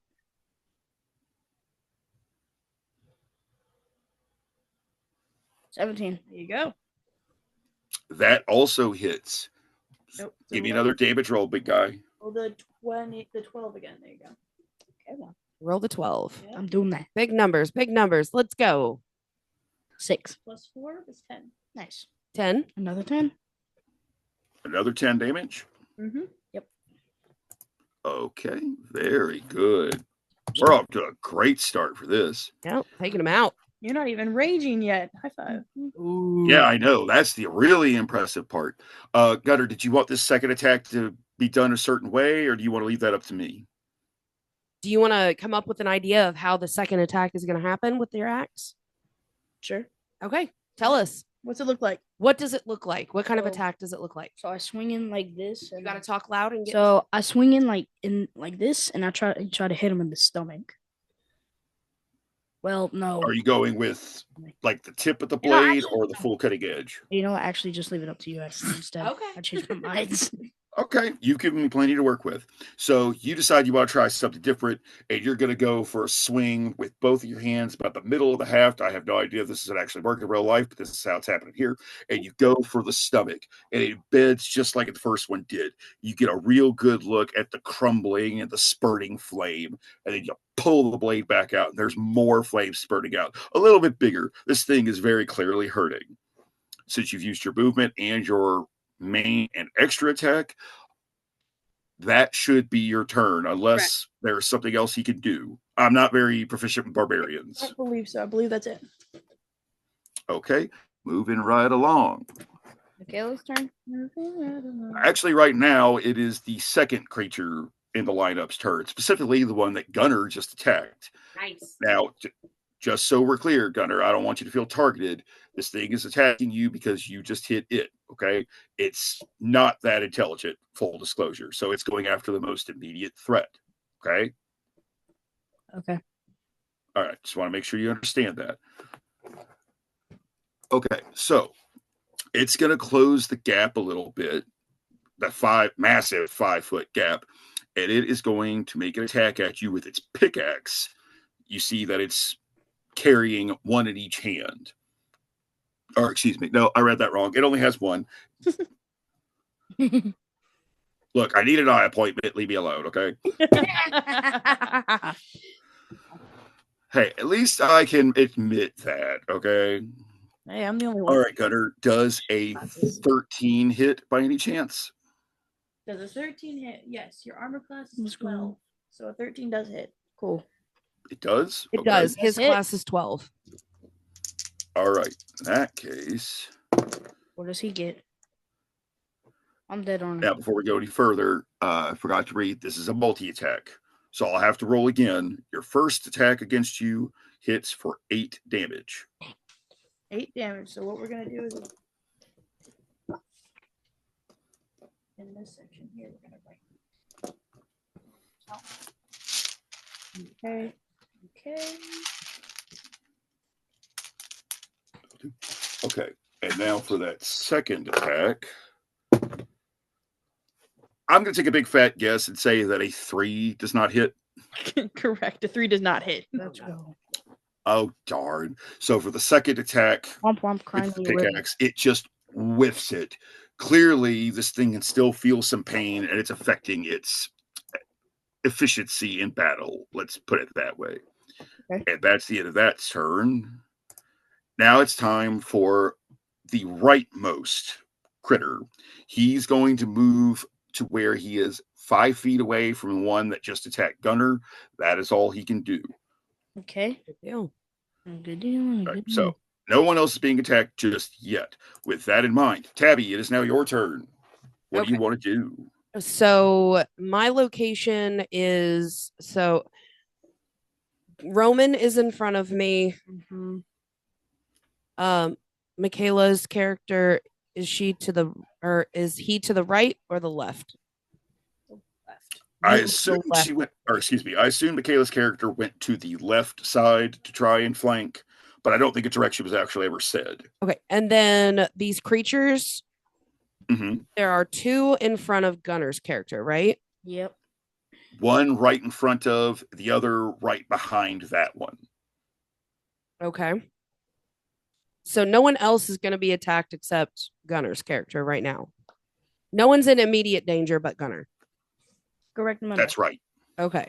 So Now, I remember Mike moved close to the one that he threw his dart into, but he's not in any immediate danger until the next round starts. okay. Okay. So I'm gonna take out my short bow. Okay. So ranged weapon attack. Okay. Don't forget the +2. Right. Okay, here we go. 11 to If you need to, you still have that plus the D4 that you can roll if you don't feel like it's gonna hit. From the bless. That's true. Okay, so I have 11 plus 2, 13. It's a +8 to hit. Oh yeah, you got it. To hit is a 1d6 plus 4 piercing damage. I mean, yeah, it hit. I can tell you that much. Yeah, I just want to see your stats. Sorry. Yo, you're good. Yeah. So you have a +8 to hit, so it would be a +10 to hit technically. So a 10. Okay. Yeah. So it would be whatever you rolled +10. 21. Yeah, that hit. Good Lord. And I thought Gunner's rolls were massive. Good Lord. We haven't even gotten to the damage yet. Nope. All right, Tabby, what's the Damage damage is- roll here? What's my damage on that one since you have Your that in your damage hands? is going to be a 1d6 plus 6. 6? Yes, because it's a +4 +2. Yeah.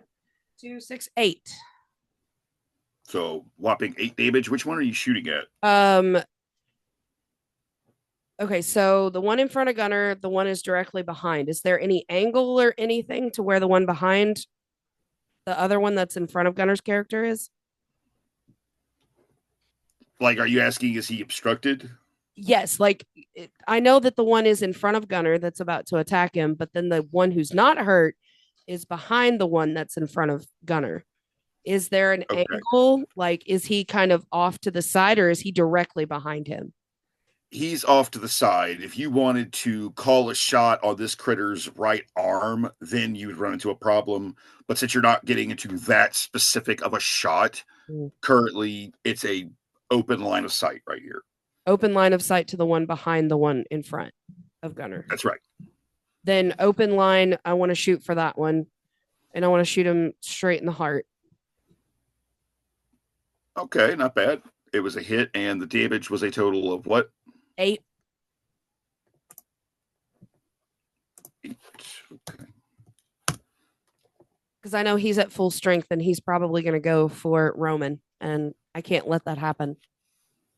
Understandable, commendable even. So you launch that arrow right to the heart, and it's more of the same spurting flame. You can't see the crumbling as well, but that's mainly because of where you're standing in relation to him. But you've seen enough of it thus far. You know what's happening. It stumbles just a bit, not enough to actually move back even a couple of feet, but it hit harder than it was expecting. Okay. All right. I would still you have like a to use- movement.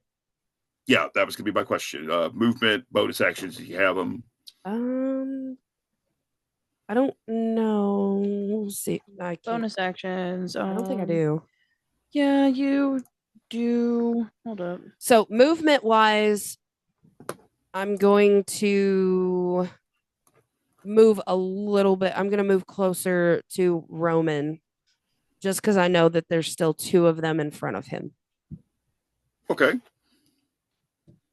Hold up. I gotta Google something because this one didn't give you like. It didn't give me, I know. Descriptions. It didn't give anything. I know. I did my best. It's okay. I understand. Mm-hmm. Okay. Will that be your turn, Tabby? I'm waiting to see if there's a bonus action since for some reason it didn't show up. I want to say there is. Yeah, so the cunning action is a bonus action. This can be, you can use your bonus action to use the dash, disengage, or hide action. Disengage. I wouldn't need that You right don't need now. disengage unless you are. No, so Yeah. my turn is now over. Well, you could attempt to hide. I don't want to hide. If you hide as a rogue on your next turn, you would get a. So could I like hide in a shadow area? If you're able to hide in any capacity and you use the hide action on your next turn when you go to attack, Surprise. you will get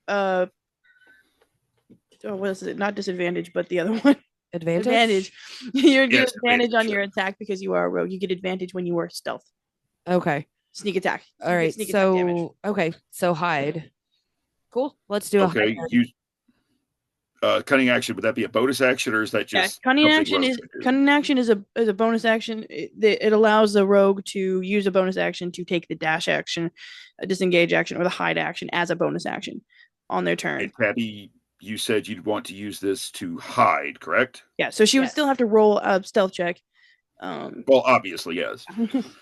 All right. I just like to be able to pretend I know what's going on. That's all. Okay. All right. So stealth 11-23. So when you go to hide, you just crouch down at like Skyrim, and suddenly it's like you're not there anymore. Yes. Or let's say it's like those elvish cloaks that the hobbits have. I Yes, think it's the Two that's Towers. what I was You look like a thinking. rock. Nice. Yes. Okay. That's I'm very down nice. for it. I'm here for it. So on your that would affect your next turn when you go to attack. As long as you haven't been seen, Right. you will get advantage on your next attack, Gotcha. Perfect. which will affect your damage roll. Right. That's fine. I'll look it up. All right. Since that is your turn, we'll move right along to the attack order. It's the final creature that has not moved yet. It's going to make its way towards the one closest to you, Mike and McKayla. Okay. But with 20 feet of movement, it can't really do much more than that. So moving back to the top of the order, McKayla, it is your turn again. All right. The closest one to me, how far away is he? You said he moved closer. The first one to move is the one that Mike was attacking. The one that just moved Mhm. is right beside that one. Okay. About how far away from me are these creatures? Just shy of 10 feet. Just shy of 10 feet. All right, cool. So I am going to take my longsword and move the 10 feet to engage with it and attempt to attack the one closest to myself. Okay. That sounds good. Just so I'm aware, Mhm. you have not attacked yet, right? Correct. Or have you? No, I Okay. have not. All right. In that case, guess what, McKayla? You get advantage on this attack because as far as these guys are concerned, you have not yet presented a threat. Okay, nice. I'll take advantage. Nice one. All right, that is to hit. That definitely hits. It's like a 26. I rolled an 18. Yeah, I'm pretty sure you're good to go. All right. And then dice. I do a whopping 7 damage. Oh. All right. Anything like multi-attack that I should know about? I do. As a paladin, I do get an extra attack, so I can take the attack action again. Okay. And you know what? Fuck it. Apply the advantage to the second attack roll too. It's the same turn. Why not? Are you sure? I practically dared you guys of the details I gave to, wreck this. Trust me, I'm not sure about anything at this point, but fuck it, let's do it. My point right now is to feel it out and to feel how you DM this before I go crazy. So 25 to hit. Yeah, that hits too, McKayla. And that's a 11 damage. Nice. Oh, nice. Nice damage upgrade there. Double digits So, is always good. oh, definitely. So, would you say there are slashes or stabs? Slashes. It's slashing damage. Yeah, never hurts to check. So you do this nice slashing attack through the chest. You see a nice thin line of the crumbling charcoal-like substance. Nice, very brief, spurting flame. Then you go for the backswing, and it's more of the same. There's now this nice glowing orange X in this thing's chest. So very well done on that. Unless you have another bonus action or you want to use your movement or even another free action, because, we're going crazy here, then that would be your turn. So is there anything else you need to do? I don't believe there's anything else I can do. Just so you're aware, I do have a shield in one hand and my sword in the other. Cool. Love it. That adds like 2 to your AC, doesn't it?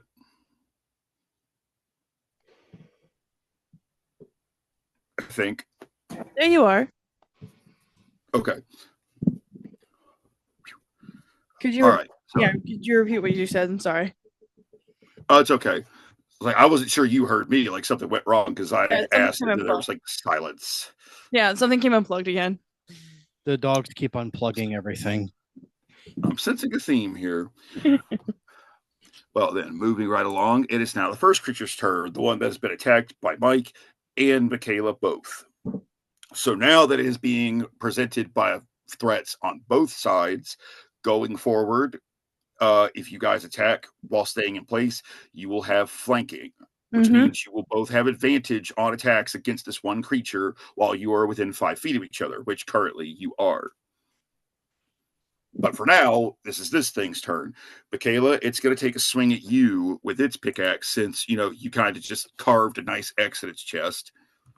So Fair enough. We're going to go for another multi-attack with its pickaxe. Okay. So the first attack is a 16. Does not hit. Oh, darn. So it does this sort of half-ass swing with its pickaxe, and it just little more than whiffs it. Like, clearly, you're not hurt. Yeah, it bounces off my shield. And Excellent detail. Great. Love it. The second attack is a 12. I'm getting the feeling that doesn't hit either. no, it does not. All right. And it's more of the same, but this time it goes in such a swing. The pickaxe actually turns in its hand, and your shield, you block what's the broad side of the pickaxe. So this thing wasn't really going to do much damage to you, even if it did hit. Like, it's not their fault, guys. They're kind of different at this point. Moving right along. Mike, it is your turn. Okay. And don't forget, you did say something about getting your dart back if you still want to do that. Yeah, I do. I want to try that first. Okay. I remember correctly, you'd be interacting with an object, so technically that would be your action. That would be your action. You could not attack after that. Oh, okay. Well, never mind then. Let's see. I don't remember what my weapons were. So you have a I can't read this small print. It's straight in my eyes. all right. You have It's because you old. Yeah. It's like trying to read font on a grain of rice. So basically, you have unarmed attacks. You have your martial arts. Do you have a? I don't know if martial arts would be a good one for this since we I have shouldn't touch them. I think I have a what kind? I don't know what kind of sword it is. I have. You might have a dagger. I'm thinking you have a quarterstaff. Oh, I have a staff. I'm thinking you have a quarterstaff. I thought I had a sword. That's No. what I told you. Well, You're a currently, monk. yeah, currently it just says melee weapon attack. So I'm not really Okay. sure what weapon was put here, but you do. It's a have- sword that happens to look like a stick. Yeah, it's a stick sword. It's one. Those exist in Japan. I think that'd be considered a polearm, what you're talking about, McKayla. Let's see. I don't know if wood is going to be very effective on these things. Yeah, you never know. Actually, so it doesn't say. It didn't give me a whole it lot of doesn't- stuff. It doesn't say a weapon per se. It mostly gives you unarmed strikes. That is kind of what monks are known Yeah, for. that's but still. mostly what Yeah, monks. The okay. monks are very, very known. Like your fists count as magical weapons, basically. Well, let's try that. Short sword. Are you trying to say he has a magic finger, McKayla? Because this is getting weird. Short sword. You have a short sword? I'm just gonna go with a short sword. Do I have a short sword? I mean, A longbow, short sword. monks tend to have quarterstaffs. That is true. Nice bow. So, Whichever weapon you go with, just remember it's a +2 weapon. Let's Yeah, not forget so- that detail. yeah. So, Right. Mike, you can here. I'll pull the weapons up. Mike, you can choose. I'll give you just your basic weapons here. Because I know when we were going over them, you had asked me what I wanted. I know a short sword was You one said a of short those. sword. Okay, so Yeah. I'm just pulling up stats for short swords. Nope, you're good.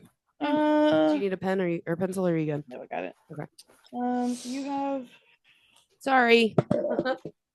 simple weapons. So you don't have proficiency in martial weapons, so I would definitely go with a simple melee weapon. So a quarterstaff would actually do you better. Okay, well, Okay. let's do that then. Okay. So If you're gonna hit it with a quarterstaff, you'd roll your d20 and you'd add 8 to hit.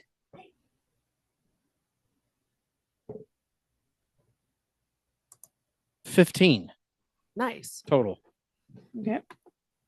You said 15 for your attack roll? Mm-hmm. Yep. I rolled a 7, but if I'm adding 8, Yeah, you add 8. so 15. That just hits. Okay.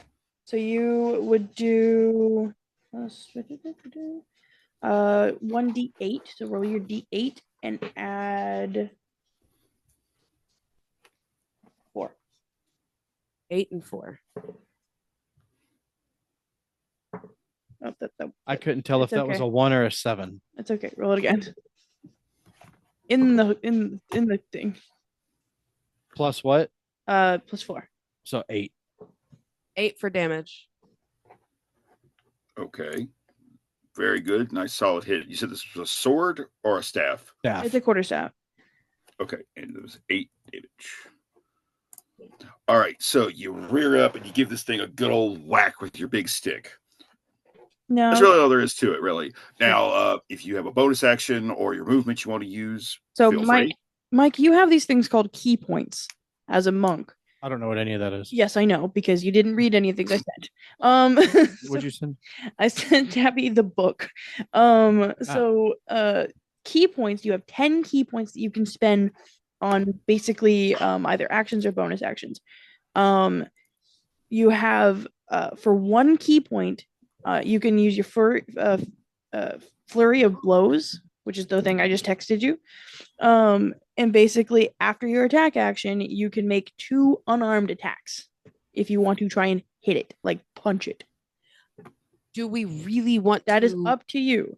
You also you can spend 1 key point for a disengage action. So you can take a step back from it and get out of its space so you're not going to get hit on the next turn, or less likely to. And you're not going to invoke a attack of opportunity. Okay. So those are 2 things you could do. You'd be spending a key point, something, monks tend to have key and kind of can focus their will in that way to kind of alter the situation. So if you want to get more attacks, you have an extra attack. You can use your extra attack that just comes basic. You will get another attack with your quarterstaff. Okay. You have extra attack for your bonus action. Key points are different. If you want to spend key at any point, you can do that too. Okay, I'll do that. So you want to use your extra attack as your bonus action. Yeah. So go ahead and roll your d20. 18. Wow. That does hit, Mike. Okay. And then roll your d8 plus 4.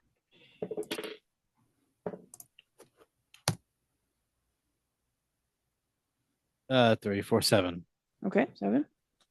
Different dice. So All right. That's nice. Was that with the staff or was that with your fist? That was with the quarterstaff. Yeah.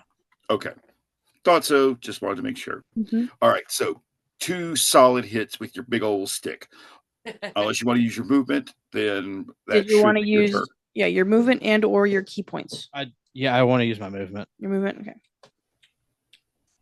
I would spend 1 key if you're going to use your movement. I would spend 1 key point to disengage, Okay. and then you are free to move wherever you want within your speed.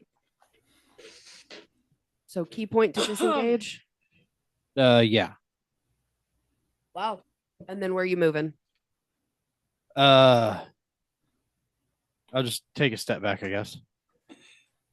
Okay. So we want to round that up to 5 feet. Yeah. Or okay. Disengage, stepping Yeah. back.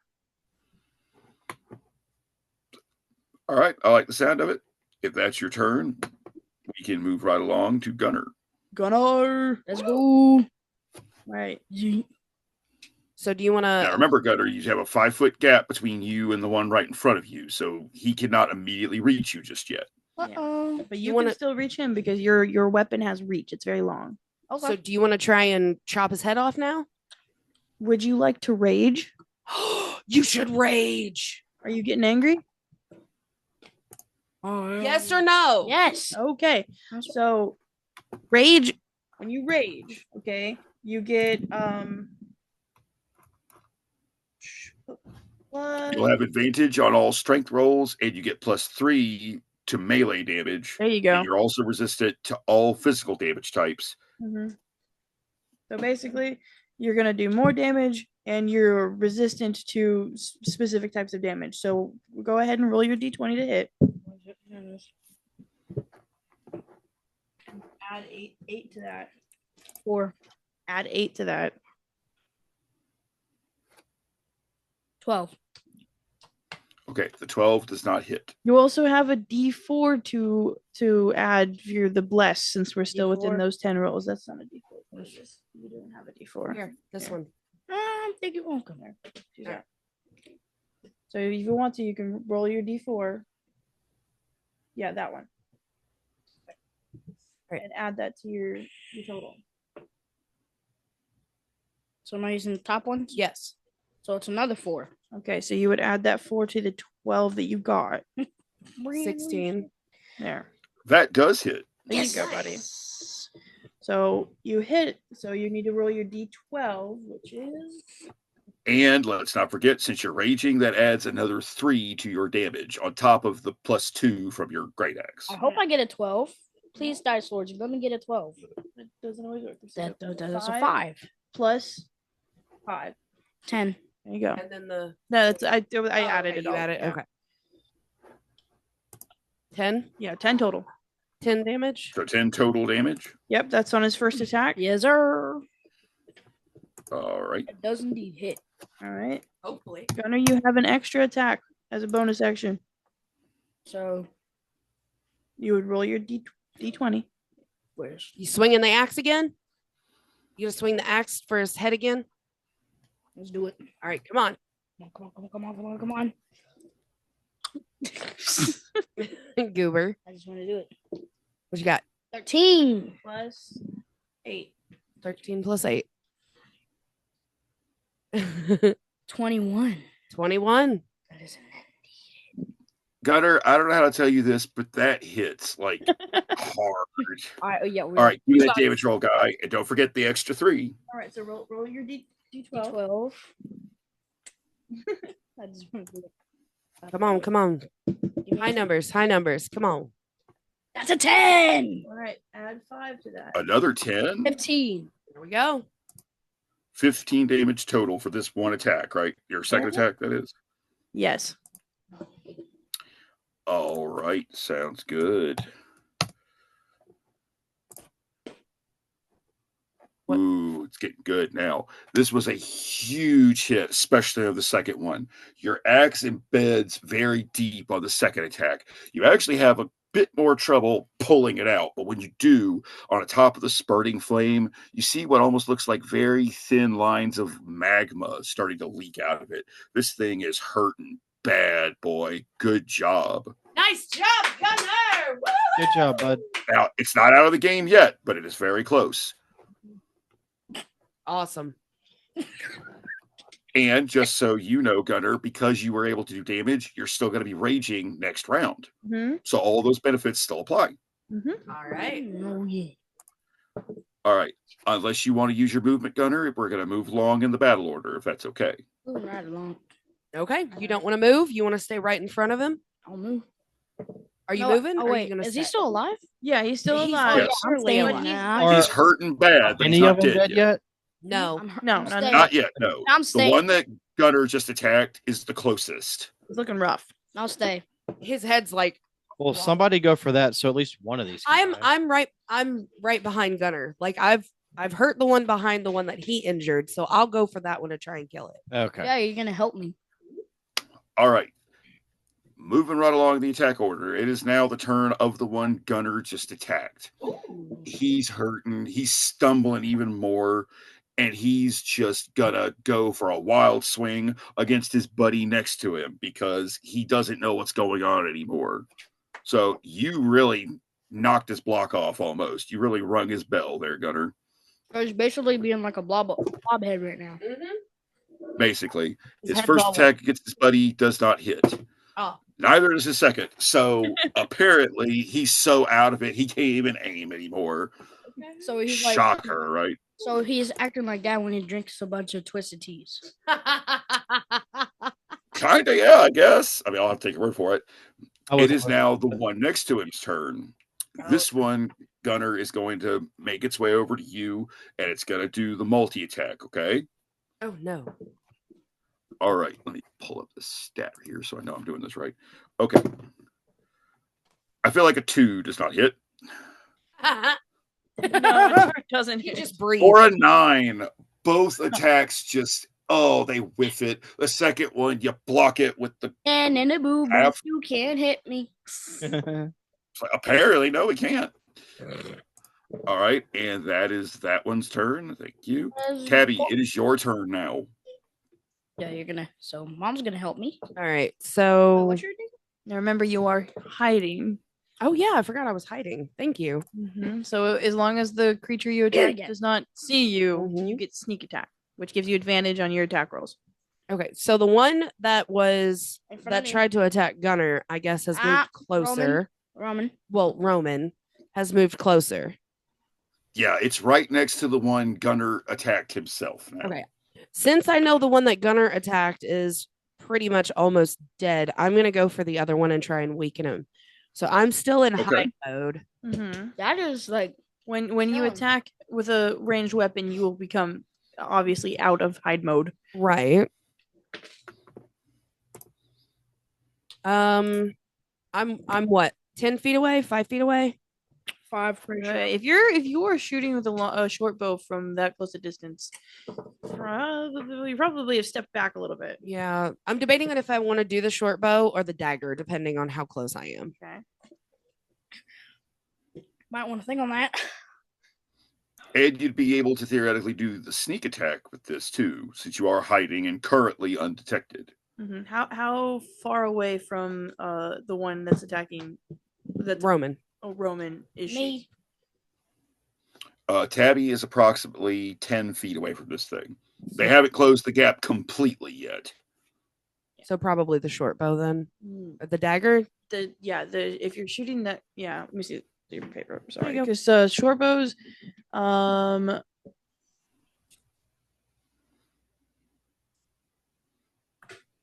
well, yeah, no, yeah, that'll be fine. Yeah, you can use the short bow. You think the short bow will take it? Yeah, Okay. Well, I reach.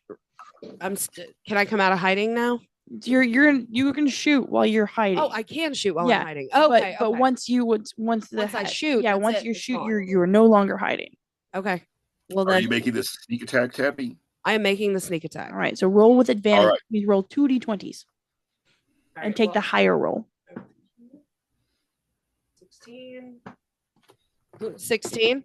Okay, plus Plus my to hit. for the short bow, Yes. 1d6. No, your 2 hit, which would be like an 8. 10d8. No, okay. Is look, that the no, one so I'm you on see for? it says ranged attack weapon plus 8 to hit. Okay. So you would That means whenever you roll, you would add another 8 to that. yeah, so 16 plus the 2 because we're all getting plus 2 weapons, so it's a plus 10 technically. 26. There you go. Okay. Good Lord, woman. Yes, that does hit. And you said you were aiming for the one that Gunnar has not attacked yet, right? Correct, because I know he's trying to attack. Okay, just making sure I have the right one. Mhm. Yes, that does hit. And because that was a sneak attack and a successful hit, let me pull up my notes here. There we go. That will give you an extra 1d6 damage that you hit with it. All right. So that was going to be a 5 Plus you roll plus roll another d6. 2. 7. Okay, plus 8. plus. So add 6 to that. So what? 2, 6, 8. I rolled a 2. You rolled a 2. What was you Oh, rolled? I rolled a 5. You rolled a 5 and a 2. Yes. Okay, so 7, 6, 13. there you go. 13. Very good. That's a nice solid hit, Tabby. And by the way, because you used your hide action and sneak attack successfully, you get an inspiration point. So you'll be able to use that to redo any d20 roll. Okay. So the arrow hits presumably the chest. Were you aiming for his heart or just like center of mass? Let's just go the center of the chest. All right, so about the sternum area. You nail it. It's almost like you could see it like in Robin Hood, Prince of Thieves, the camera view from the head as it buries itself in the thing's chest. You see more of the crumbling, more of the flame. Very thin lines of the magma-like blood are starting to emerge, but not flow. Unless you'd like to move or use your cunning action again, that would be your turn. But don't let me tell you what to do. No. Yeah, so your cunning action is a bonus action that you can take the dash, the disengage, or the hide action as a bonus action. So if you want to dash, means you double your movement. Right. Which means if your movement is 30, you can move 60 feet. Okay. Disengage, you're not engaged with something right now, so it doesn't matter. Hide, you could hide again. I think I'm gonna hide again. So you would roll stealth. Okay, give me that stealth roll again. Stealth. They give a plus 12. It's a 12, yeah. Jesus Christ, 19, 27. Yeah. Rogues, man. Yes, you are rock again. Mr. Frodo. All right, moving right along to the final creature. McKayla, this one is going to close the gap and try to get close to you and take a big old swing with its pickaxe now. Okay. And we aren't at All right, remember, this is multi-tack, so does a 19 hit by any chance? A 19 does hit, yes. All right. So that first hit does 12 damage. Yikes. Okay. Copy. You get a nice deep graze for the point of the pickaxe. Now it's serious. And it hurts like a bitch, I would imagine. I've never been hit by a pickaxe, and I'm not looking to do it anytime soon. All right, as for the second attack, does a 10 hit? 10 does not hit. All right, so this one, it goes for another swing. It sees it's finally landed a hit on something, so it's a two-handed attack, but it still misses. So really, it's a moot point at this point. And going back to the top of the order, McKayla, it is your turn again. All right, well, this guy just hit me. I'm going to hit it back. That asshole. I was like, dang, I was doing so good. How could I have let my guard slip? So I'm going to take my long sword in my right hand, and I'm going to take a swing. Oops, sorry. I'm going to take a swing at the creature, and that's a 12. Is that with the +2 or anything else? Yeah, I'm told it. Yeah, that's with the +2. Okay, so the 12 attack does not hit. Copy. I don't know if. Hold up, let me double check something. I am unsure that if you don't hit with your attack action, if you can take the extra attack. I think you can.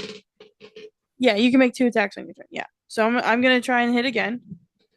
Okay, lay it on me. And hopefully do better. Nope, that's a 2. I missed twice. Oh, God.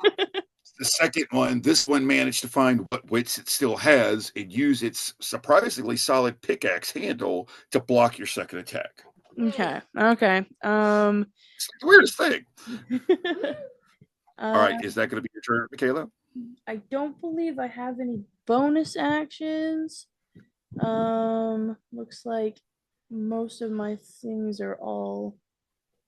What is? Yeah, all of my stuff is full action. So yeah, go. That is my turn. All right. Good try. Moving right along. Okay, good try. There we go.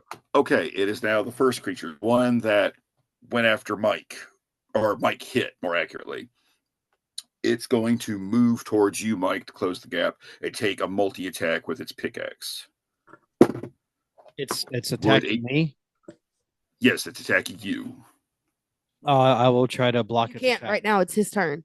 Oh. It's the one attacking you. It's that's turn. It's Yeah. that character. So Oh. you can't block per se. His roll has to beat or be above Okay. your armor class. Okay. All right. Does a 10 hit by any chance? No. I had a feeling, but figured I'd ask. Second attack. That is a 16. Yes. That hit. Okay. So Your the armor one class is hit that he gets on you. The one hit he gets on you is a whopping 9 damage. So if it's under that, it hits me, or above that, If it's above that, it hits you. Yes. It's above. Yeah. So you took 9 damage. So That is correct. you can either subtract 9 from your total, or you can start at 9 and go up. That's all personal preference. Whichever works best for you. Yeah.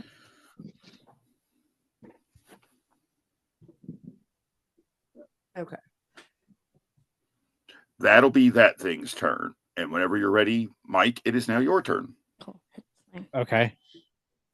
And it did hit me. Mm-hmm. Okay, Yes, well for now 9 I'll use my little stick again. Your quarterstaff? Yeah, that thing. So roll a d20. I am. 15 plus If it's a, I think it's a plus. Yeah, I think it's a plus 8 to hit. It is. 23. Oh, that does hit, man. I'm assuming you're going after the one that just attacked you. Yeah. Okay, thought so. All right. What's your damage roll? It's a 1d8 plus 4, I think. It is. It's +4.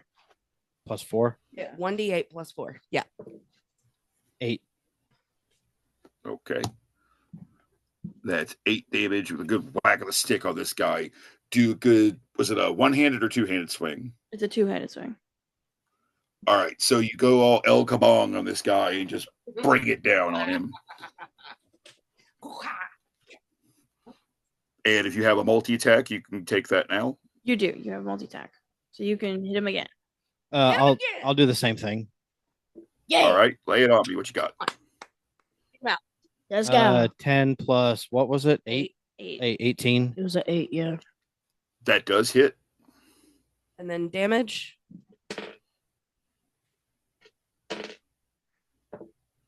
3 plus, what was it? 4? 4. 7. Nice. Alright. I'm going to get well, that dice is gone. All right. What was the damage roll? 8. 8. Okay. Yeah, Brian's got it. All right. So you do another double-handed swing. You whack it. You see the crumbling. You see the flame. And now there's a sort of thicker gout of the magma-like blood because, you hit it with a big stick. So this thing is hurting now, too. And unless you'd like to use your movement or use any bonus actions, we'll be moving on to Gunnar again. Hey. Go ahead and go to Gunnar. Yeah. All right. El Presidente himself. What do you want? What do you got for me, big guy? Are you going to finish off the attack and the Yes. guy in front of you? Yes, I am. Okay. And you're still raging. Mm-hmm. Oh, I know. Which means on a successful hit, you'll add +3 to your I'm making- damage, too. I'm gonna make up my own one. Gonna make up my own. I'm gonna make up my own. So roll a d20. Mm-hmm.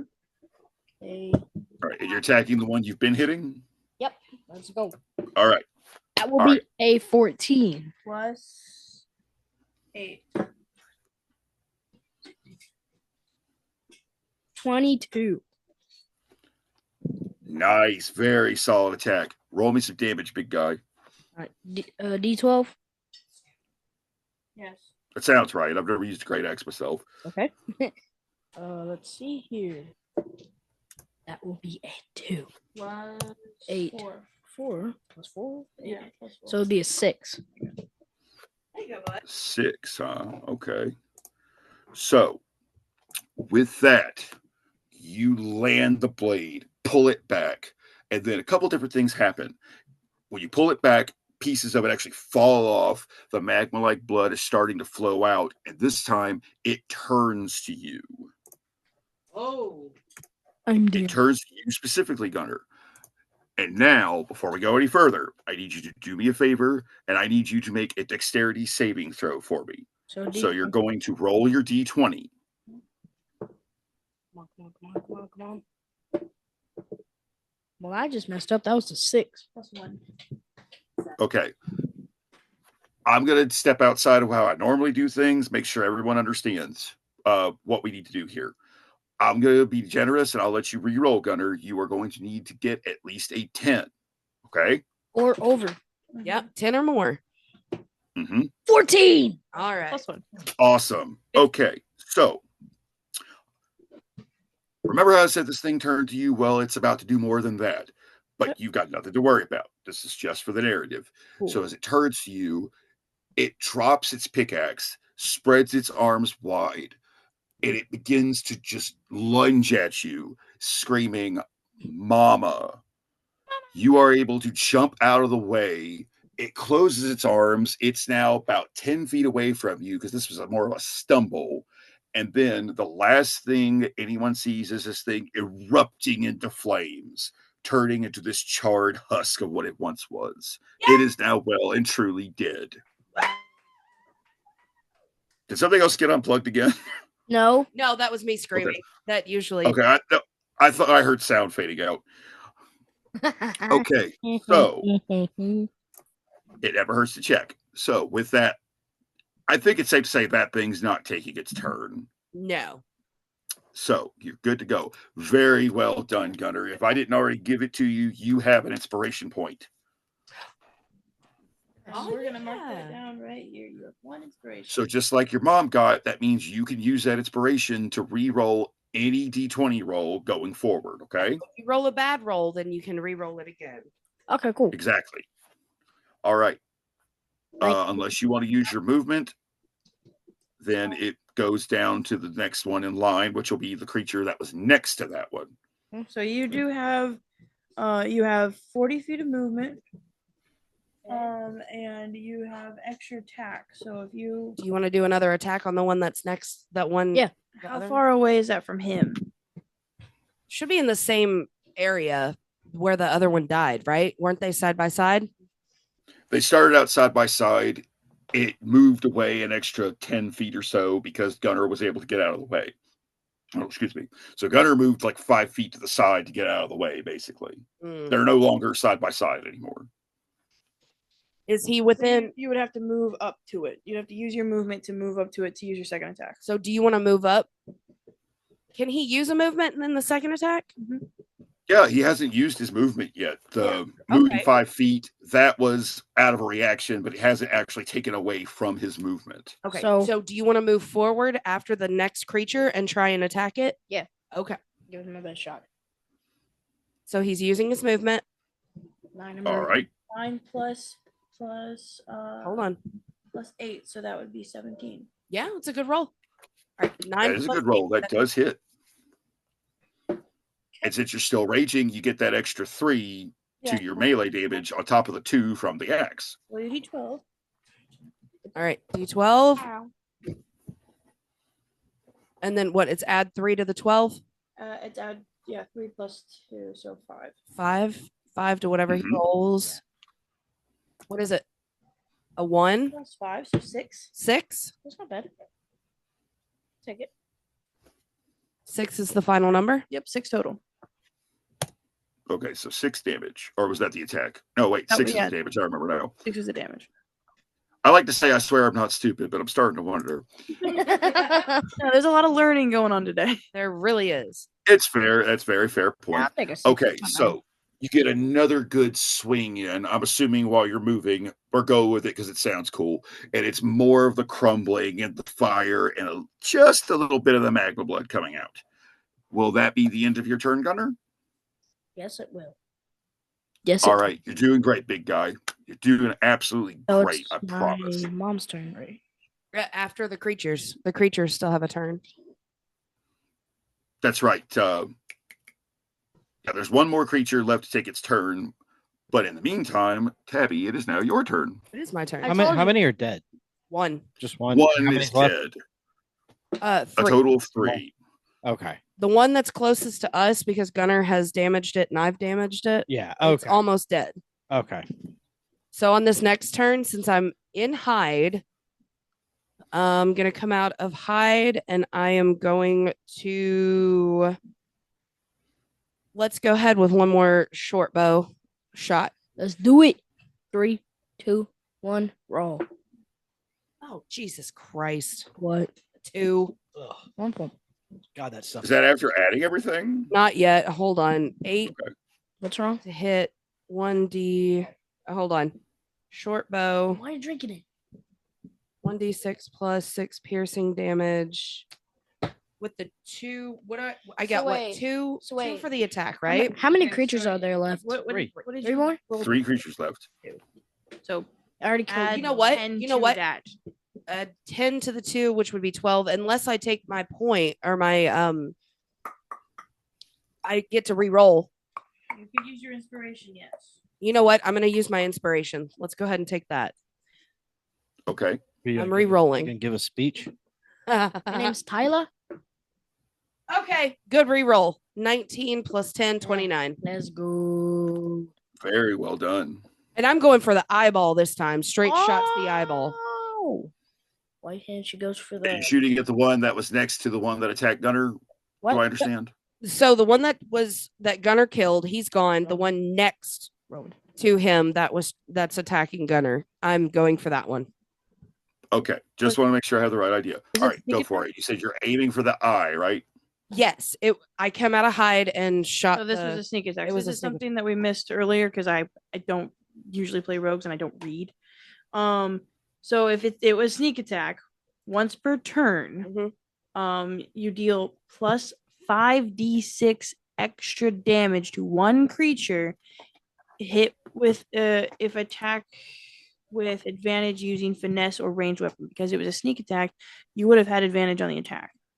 So you wouldn't have had to use your my inspiration. That's okay. I'll remember that next time. Yeah. It's fine. So you don't need advantage if the enemy of the target, if an enemy of the target is within 5 feet, an enemy isn't incapacitated, and you don't have disadvantage on the attack. So okay. at any point, so because it's sneak attack damage, you roll your 1d6. You would roll 66. Oh Jesus. Yeah. All right. Do you only have 1d6? God, No, I have more. I just have to dig them out of my bag. Hold on. I have like 4 I have right here. No, I have like 7. So just Why dig them out when we can just offer ours up to you? I literally have 4 right here. There's 6. 4. No, got 'em. shoot rather I got dig 'em. them I out. literally have 5 right here. Okay. I got so 3. 66, and I can use this right now. Yeah, so it's this is once per turn. Okay. So that's you can only do this once per turn. This is why rogues are broken. Rogues are broken because Kinda, yeah.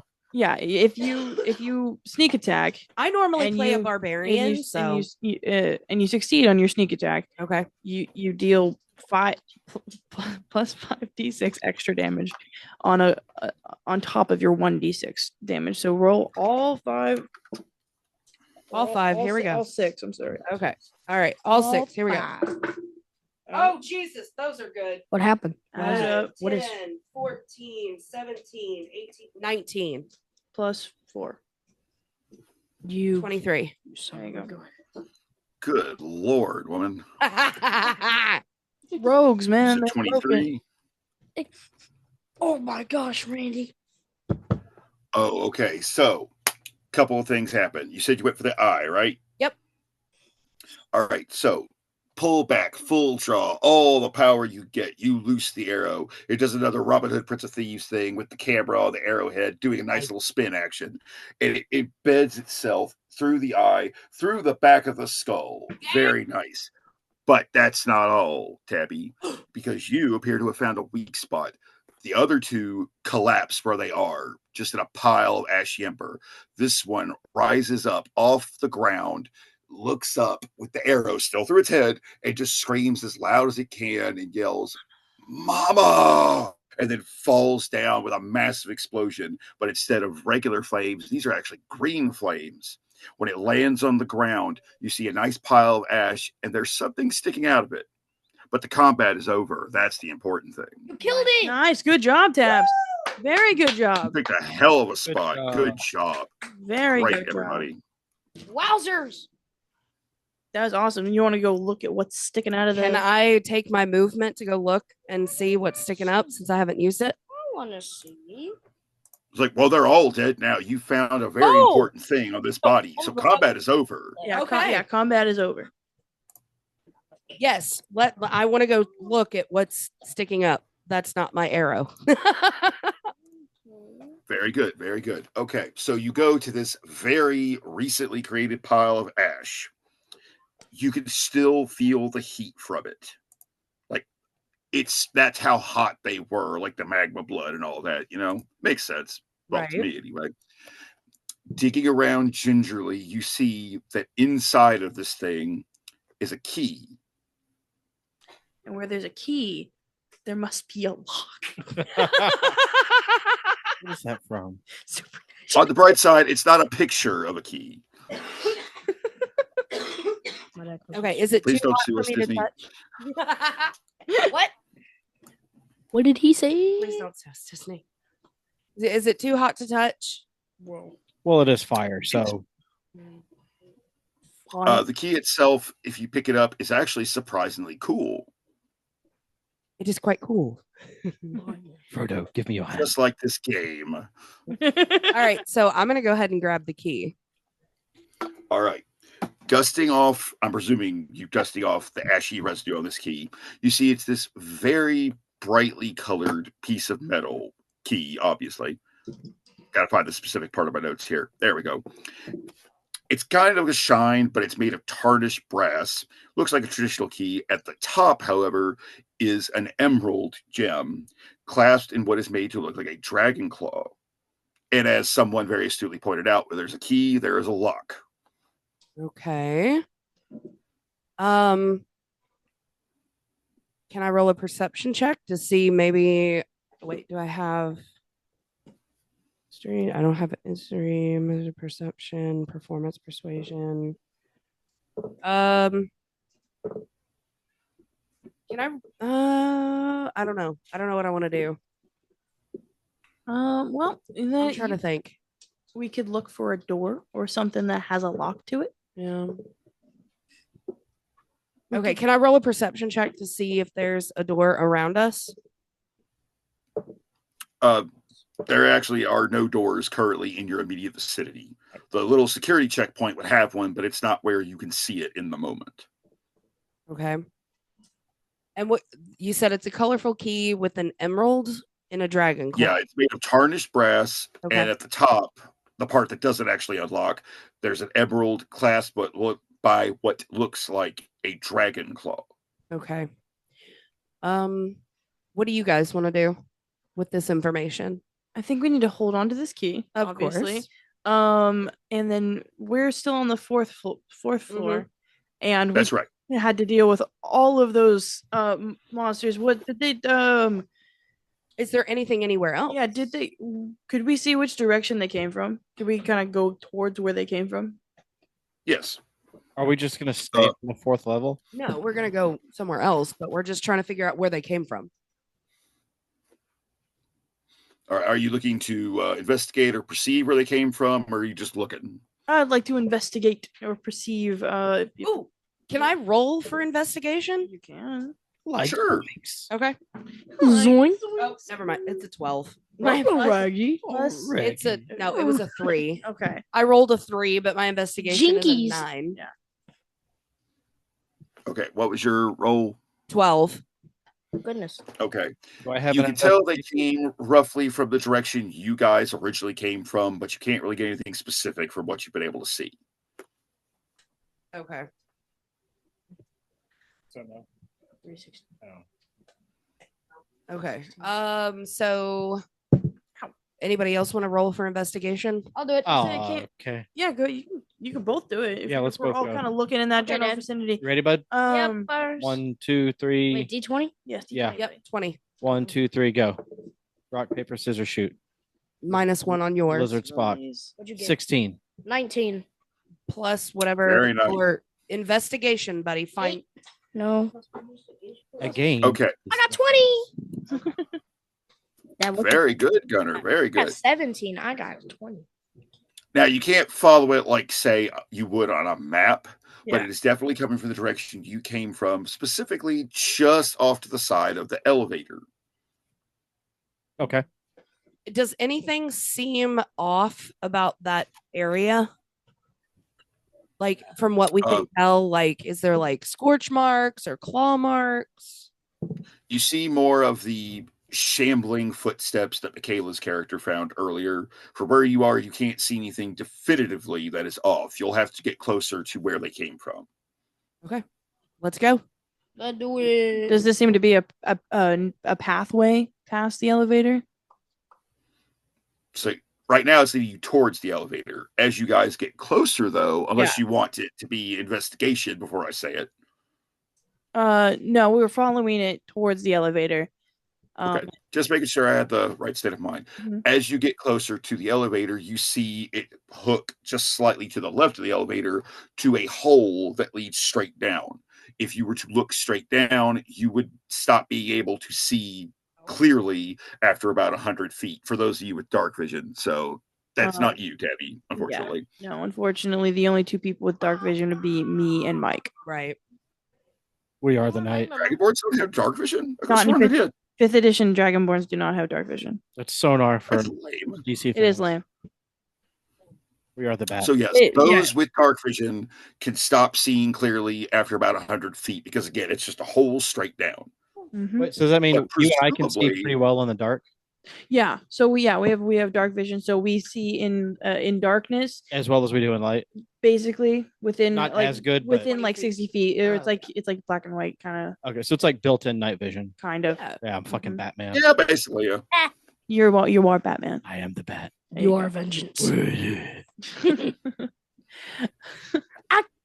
Now, since it is right next to the elevator, it would be reasonable to assume that's how you need to get down. So, could I take one of how wide is this hole? First off, like how big, how large? This hole is no more than 4 feet wide. You Okay. can drop down if you want, but you also don't know if there's any stops along the way. Yeah. So, could I run up to the wall and take one of the torches and drop it in the hole?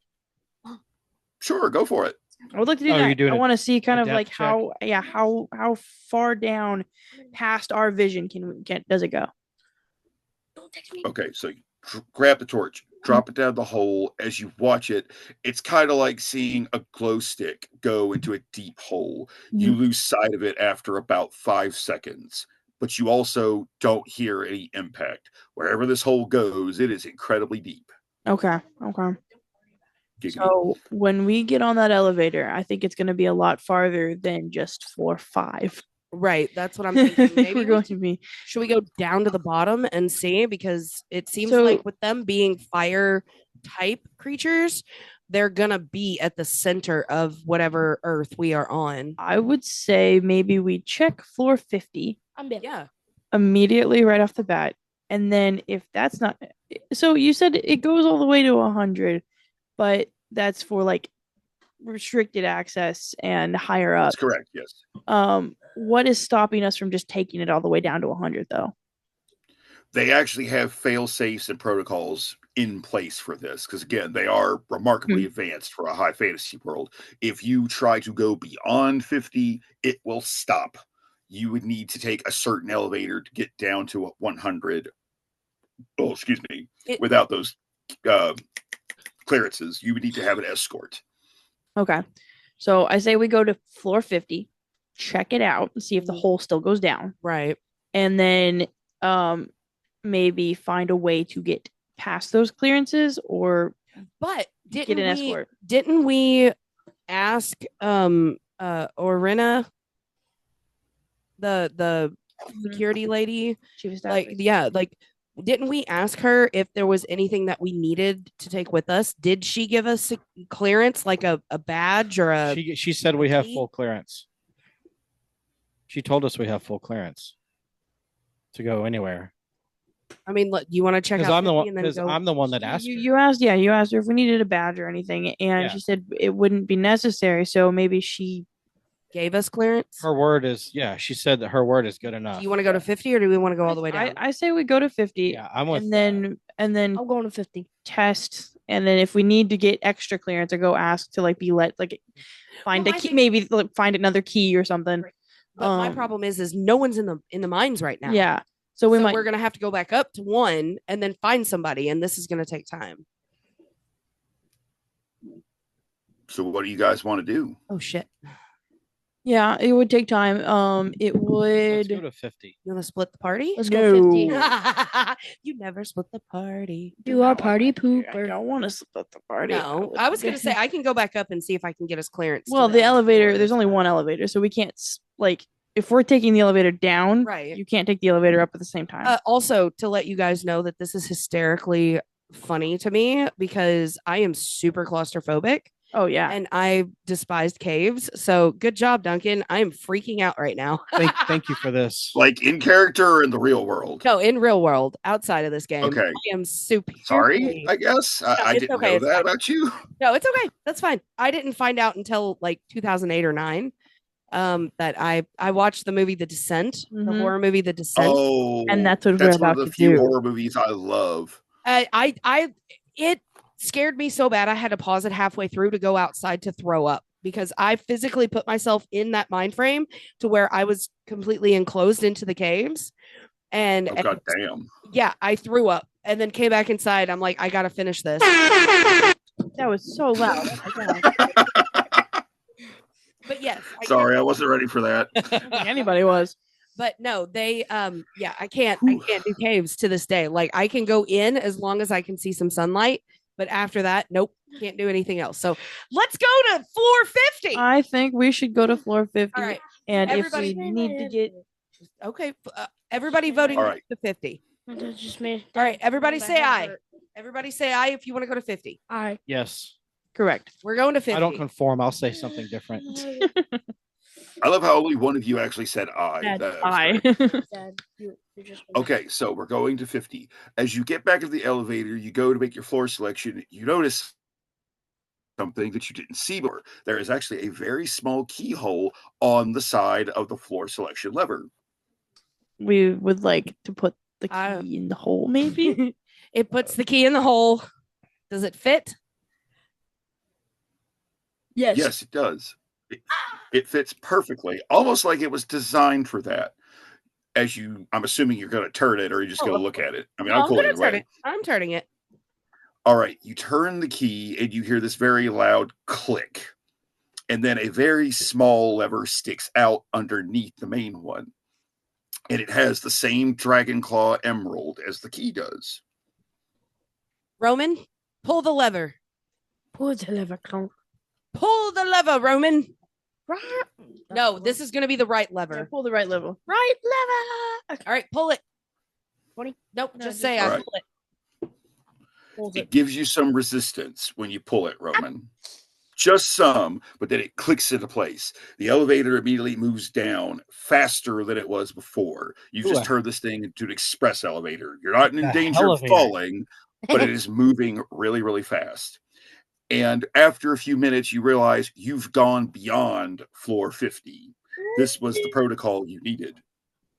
Call. So good job, guys. Did we win? After another few minutes doing some quick mind math, you've gone beyond the 100 floors. So you are even deeper than you were told you could Oh, go. wow. Okay. Let's go. As you descend, the smell of sulfur and brimstone that Gunnar's character was able to recognize so easily is Okay. getting stronger and stronger. You hear you hear noises around you. Some of it's a rumble, almost rhythmic, almost like a heartbeat. You also hear this weird clicking, almost like someone's on a ventilator. But most importantly of all, you hear this very loud roaring throughout. But every few moments, the roaring is punctuated by what almost sounds like weeping. It sounds like someone's trying to talk, but none of you can understand what it's saying. None of you, that is, except for you, Gunnar. What you hear is not uncommon, but because of your Dragonborn heritage, you are hearing what is draconic. You are hearing the words, Mama? "Where's my mama?" Oh. Shit. No, You- that's Parcel time. parcel time. Wrong franchise, guy. They're both The right. elevator finally hits its final floor. There's nowhere else for it to go. It doesn't like drop. It's just there's literally nowhere else for it to go. It's straight up torchlight here. The roaring is at its loudest. These choking sobs of anguish and sorrow are reverberating all around the walls. And the other noise is the clicking. It almost sounds like you're hearing clockwork. And the respirator, that's exactly what it sounds like. It sounds like mechanical breathing. Is the clockwork orange? I mean, it might be, but it's not really anything you can see right now. Malcolm McDowell's not making an appearance here. Damn it! Great book. I'm assuming you guys get off the elevator at this point. Absolutely. Stealthily. All right. Stealthily. You're in. All right. Torches aside, you're in mostly a dark chamber when you land. About 20 feet into this archway, you step out into this massive open chamber, and you see it's illuminated by huge ass torches and magma, and you hear the rumbling and the roaring and the crying coming from this big chasm in front of you, but you cannot see what is making the noise. The chasm is approximately 60 feet away from you. What would you guys like to do? Let's go. Why did we would like to I guess move forward just very aware move forward just very aware of our surroundings, being Everybody roll quiet. a perception check. Yeah, roll. Everybody roll a perception check. Which one is that? 20. 20? Roll a 20 and you have so if perception. you 20. Clear. Okay, now on your paper right there. Perception plus 5, 19, 18 plus 5 is 23. 4. Did you roll a 4? 14. 5. I got 15. Gunnar, what'd you roll? Got a 4 and I got 5. Okay. 25. Can he use his inspiration thing? He can. He can if he wants. He can. You want to roll again so you can get a higher, try to get something better? All right, sure. Why not? I did. You're Dragonborn, so you should actually be able to tell. Yeah, I know. There you go. 16. That's 16 much better. plus 1. Okay, 17. 17 looks good. It's better. There you go. Okay, was this all perception or stealth? Just so I can remember. Perception. Perception right now, just to Okay. kind of like feel out what's going on. All right, the smell of the sulfur and brimstone is at its strongest. It's almost sickening, unless you happen to be a dragonborn. Wink. The ticking, the clockwork sound is at its loudest. It would be almost like holding an oversized watch right next to your ear. The respirator-like breathing is at its loudest. It almost sounds like someone is on what we would know as a respirator less than 10 feet away from you. The roaring and the crying is even louder now. All of it is coming from the chasm. But again, up to where you guys are, you have not yet identified what's making these noises. I take out my daggers and I say, let's go. Weapons up. Okay, so I take out my short staff and I say, Bumper sandwich, booger lips.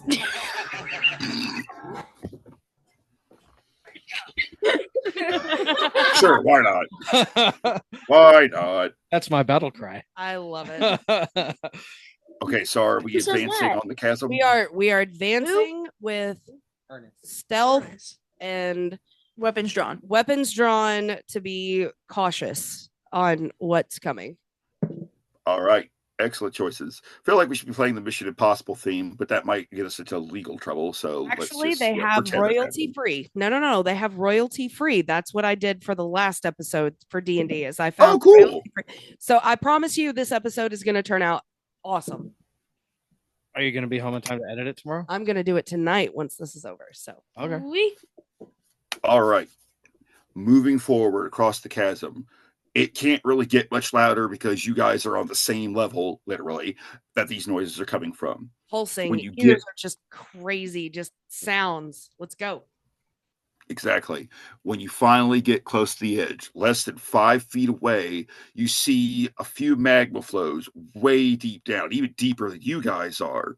And you see smoke and steam coming out. You can see something moving about in the smoke and steam. Whatever it is big. And then you hear this loud roar. I want my mama. in Draconic. So I need my Gunnar mama. hears that. Oh man. Only Gunnar hears that? Only Gunnar hears that. Okay. He's the only You one. all hear it, but Gunnar is the one who speaks Draconic, so he's the one actually understanding it. Okay, so He can translate it for us. are you gonna say anything that you actually understand what was just said? So would your character tell us that what the dragon is saying or what's being said in Draconic, or do we just hear roars and you're not going to tell us anything? First option. You First should option, probably so tell us. You're going to tell us. I am gonna tell you. Okay. It's very beneficial that we also know. It said I need my mama. My mama. You guys heard? All right. We Do didn't you hear guys wish anything. to We do just anything heard- else yet? What was it, Duncan? I was asking if there was anything else you guys wanted to do in this moment. I think just I don't think so. Just definitely being stealthy. We're not trying to draw attention to ourselves. Proceed with caution. Yeah, very much so. See what I did there? I see what you did That there. is the worst catchphrase I've ever heard. Oh, stop. Oh, you be quiet, Naomi, Miss Naomi fan, whatever it is. All right. you. So you've been hearing the roaring and these almost sobs coming from this pit, and it just stops. All you can hear is the clockwork, the respiratory sounds.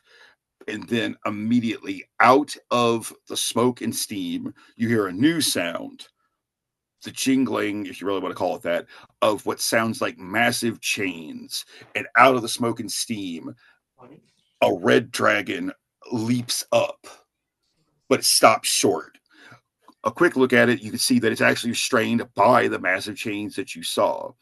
And it's a very pathetic thing to look at, honestly. You could tell that it's a dragon, but it was not born this way. Parts of it had been replaced by almost clockwork parts, prosthetics, including its left foreleg, the respirator. You can hear it's done that to its lungs and even its jaw. Its wings are pretty much useless because it hasn't been able to use them in a very long time. It can sense you, but it cannot see you. If you look very closely, as closely as you can, it's not blind, but it's one step away. And above where its heart would be, where the source of the clockwork sound is, you see gears turning to keep it alive within a massive emerald, about the size of a small boulder. Does it notice us? It's like it knows there's someone up there. And this time in common, it just yells out, "Mama! Mama!" I really Put it out Gunnar, of its misery. Roman. What's up? I grab Roman and I look at him and I say, "You have to talk to it." What do I gotta talk to it? Because you are a dragonborn. You are the same creature. You speak the same language as this thing. Speak the same language as This is all you, bud. Hey, you need to talk to it. We have to figure out. We need to figure out how to help it or put it out of its misery. Okay. You ready? I'll And talk you to have me to help you too, Gunnar, Mhm. Okay. said God. What do you want to say to it? Voice Well, of no, love. it doesn't know that we're there. Do you want to step out to where it can see you and say that you are a friend? Mm-hmm. You are here to help. Mhm. You want to take that chance? Okay. Okay. Austin. Hey, I'm friendly. I won't hurt you. You see it starting to sniff the air. It's picked up the scent of one of its own. And then it says, "Not Mama. Where's Mama?" I don't know where your mama is. When you say that, you can see it just, its shoulders slump. And now it's even sadder than it was before. "They took my mama." Who? Who took mama? The furry faces. Are you gonna? Because we don't know They this. put me down here. They said they needed my fire, but I want my mama. I know. I'm trying not to cry right now. We don't know what's going on. All right. Ask me. As big as this thing is, it's approximately the size. I forget the age range in terms of size. It looks like it's about 500 years old, but at the same time, it's clearly bigger than it should be. Getting a closer look, you can see where the scarring from these implants are and what would basically be overly large stretch marks on a mammal. This thing is way bigger than it should be for its age. Oh, My mom's trying And the so way it's hard not talking, to cry. I'm trying to and think. the way the dragon is talking, for your best guess, it's been here almost since not very long after it was hatched. It's been kept prisoner for its entire life up to this point. Oh no. It's just D&D. Oh. It's not just D&D. That's Why'd you sound like Are you okay, Tabby? I'm okay. I'm Why'd good. you sound like Stu? Why'd you sound like that? Okay, so oh my god. what I'm trying to help him out. Yeah, trying to no, help him out with questions. so Gunnar. Are you okay, McKayla? yeah, I'm just like in awe. That's She's awesome. in Gunnar. Ask the dragon, what does mama look like? What does your mama look like? It lowers its head, sniffling, which is really loud for as big as this thing is. Of course it is. It's a dragon. And it just says, I don't remember. It's like they took her. Are you good or are you bad? Wait, are you asking if the dragon's good or bad? Yeah. They tell me I'm good, and you see it pull its tail up, almost like it's trying to comfort itself. They say I'm good, but they need my fire for their. They use it to make things. They need my fire. They say I'm good. I'll see my mama again, but.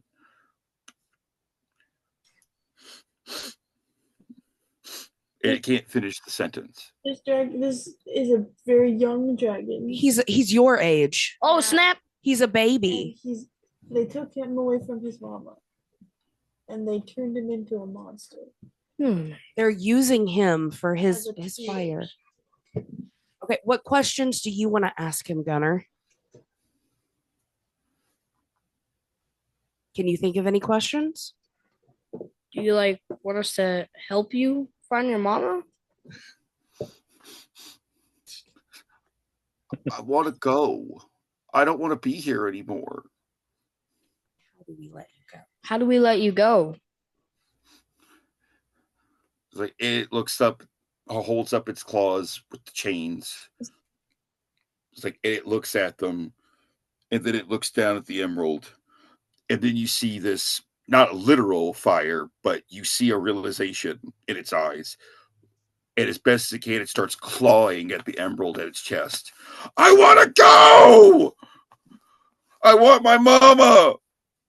Can I roll an insight check to just double check that he's not trying that this is genuine? Well, that was from him? loud. Yeah, sure, go for it. Okay, cool. Oh, to make sure that we're not being played. Yeah. I'm also trying not to get myself. God damn. I wrote this. What the hell? That's really good so far. I have tears right now in my eyes. Like Crazy. 11. oh, Tell Dad to lick what it. did you roll? I rolled an insight check. All right, hold on. I know. All right, I'll roll an insight check. Yeah, and the insight basically is just you just trying to.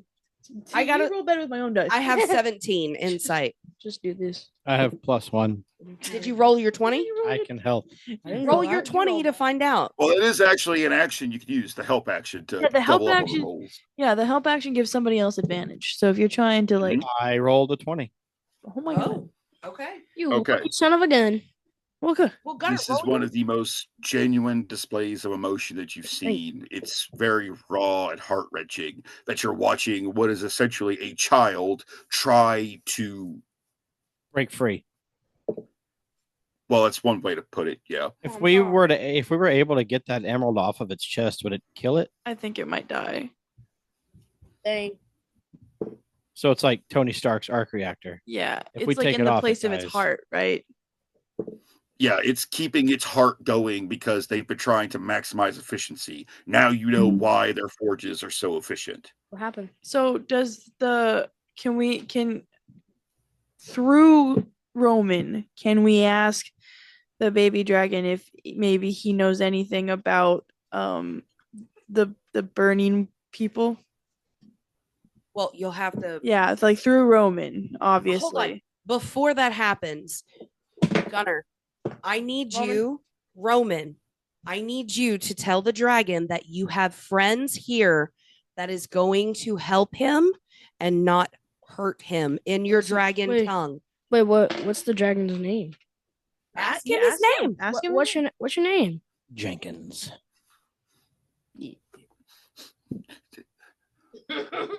Stop laughing. I don't have one. They never gave me one. Oh, God. Oh, snap. You are dragon number 1. Gunnar. I still don't have a name. Say, my brother. Okay. My brother. I have friends here I have friends here who who want to help. you and not hurt you. And even though dragons aren't designed for this, you see almost a hopeful half smile. Its claws are still on the emerald, but it's not clawing at it right now. You can tell Gunnar and he can Yeah. revert it. Oh my God. So through Roman, will you ask if the baby dragon knows anything about the burning people? Do you know anything about the burning people? It points at the emerald now. This let me make friends. I sent them to find Mama, but I haven't seen them. Do you know where they are? No, but we can try to help you Yeah. find them. We have to kill him. Wait, what? We gotta kill him? Nope. We have to kill him. That emerald is what's controlling everything. We have to destroy the emerald. But it's also I know you don't want to kill the kid, but God damn it, you know it is what it is. As I said before, fuck them kids. We're gonna find another way. Nope, there's another way. Not the miners. After the dragon asks if you've seen his friends, you see the emerald shine. Very potent flash for about 3 seconds. It illuminates the gears where the heart should be. It's calling You hear those it things. roar out in anger, in pain, and then it just stomps down back to this massive hole about the size of its head, and it just breathes fire into the hole. God. Gunnar, ask what just happened. What just happened to you? Are you okay? What was that? That's where I breathe. That's what they told me would tell me to breathe. Guys, the emerald is calling those Furnace. things to us. It's the furnace. No, it's powering everything. So Yeah. the dwarves and the elves are the bad guys who captured the dragon. He has to die. No, he doesn't. Okay. You're gonna go up there and kill every single dwarf? No, let's set him free. Mortal Kombat. Ding, ding, ding, ding, ding, ding. Let's set him free. What is this? So What is it? Injustice? it is this is just a question. How do I phrase this without You metagaming? can ask me. I can answer. No, this is a question Roll for to in try denial. and not metagame. How much is the dragon chromatic or metallic, and how much would my character know about that? Well, it's a red dragon, so that would Okay, make red it a dragon, chromatic. chromatic dragon. Yes. Or a dragon.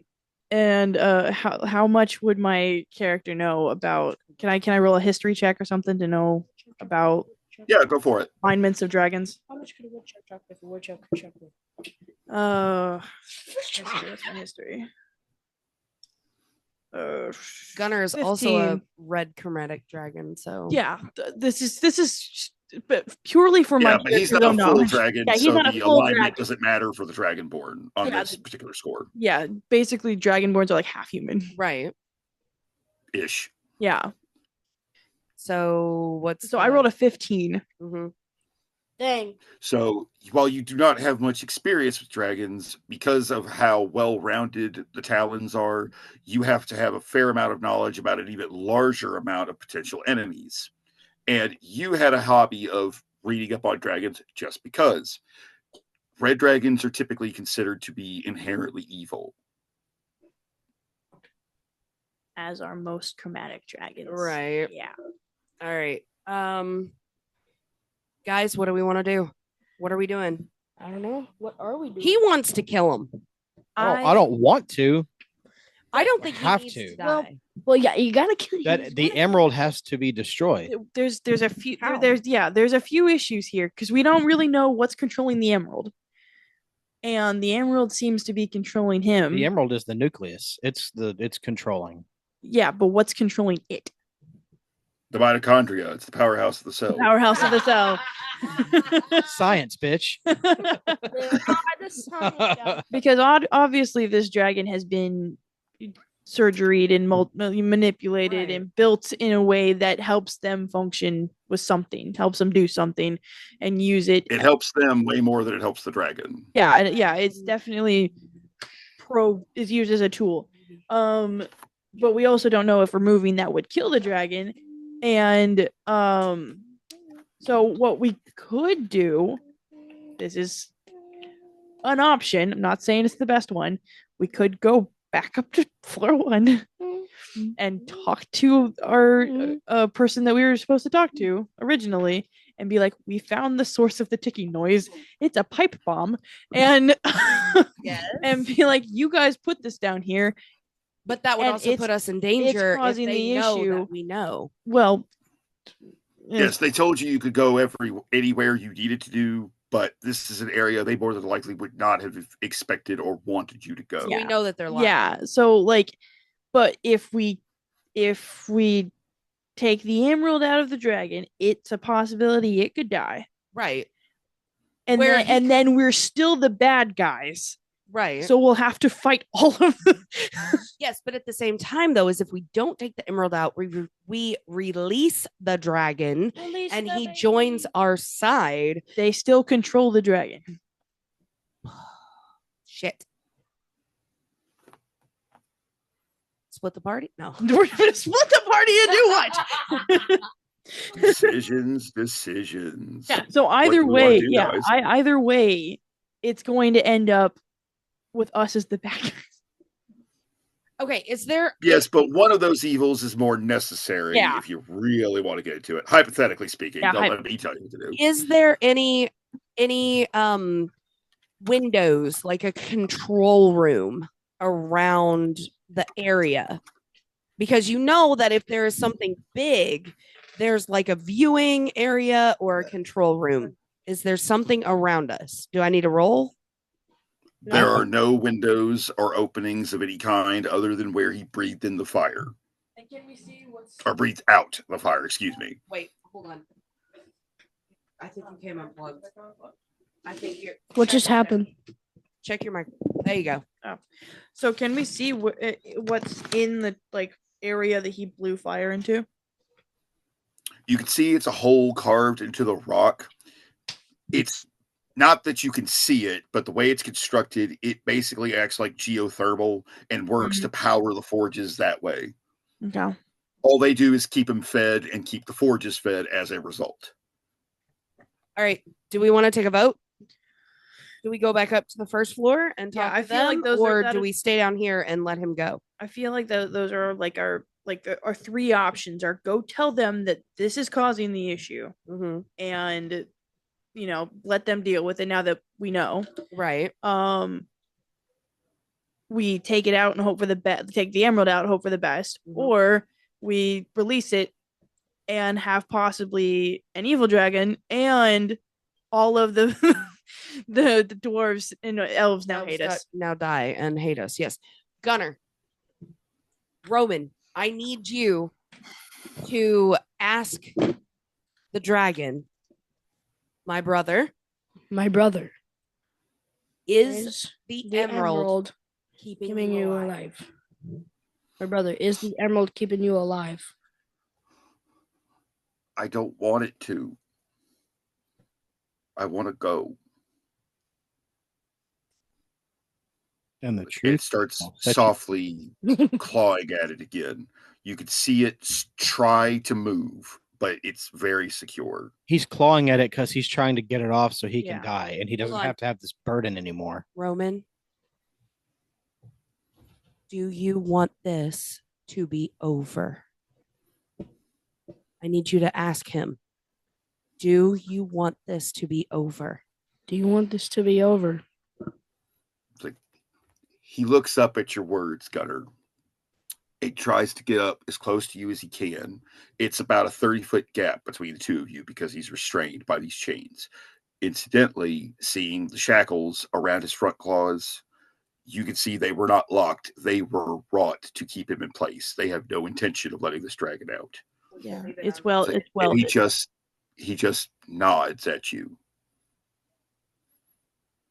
Tabby, are you okay? I'm good. I'm good. No, she isn't. She's lying. Kids are a soft spot for her. Yeah. I smell a lot. They of are. li- I smell a lot of lies. I promise I'll remember that for next time. No, you're good. This is No, great. this is I good. love This this. is good I storytelling. love this. I'm getting mixed signals now. No, you're fine. I promise. Okay. She's emotional. It means you're good at storytelling. I'm trying to think of something else We're too. gonna have to kill it, Tabs. That's two.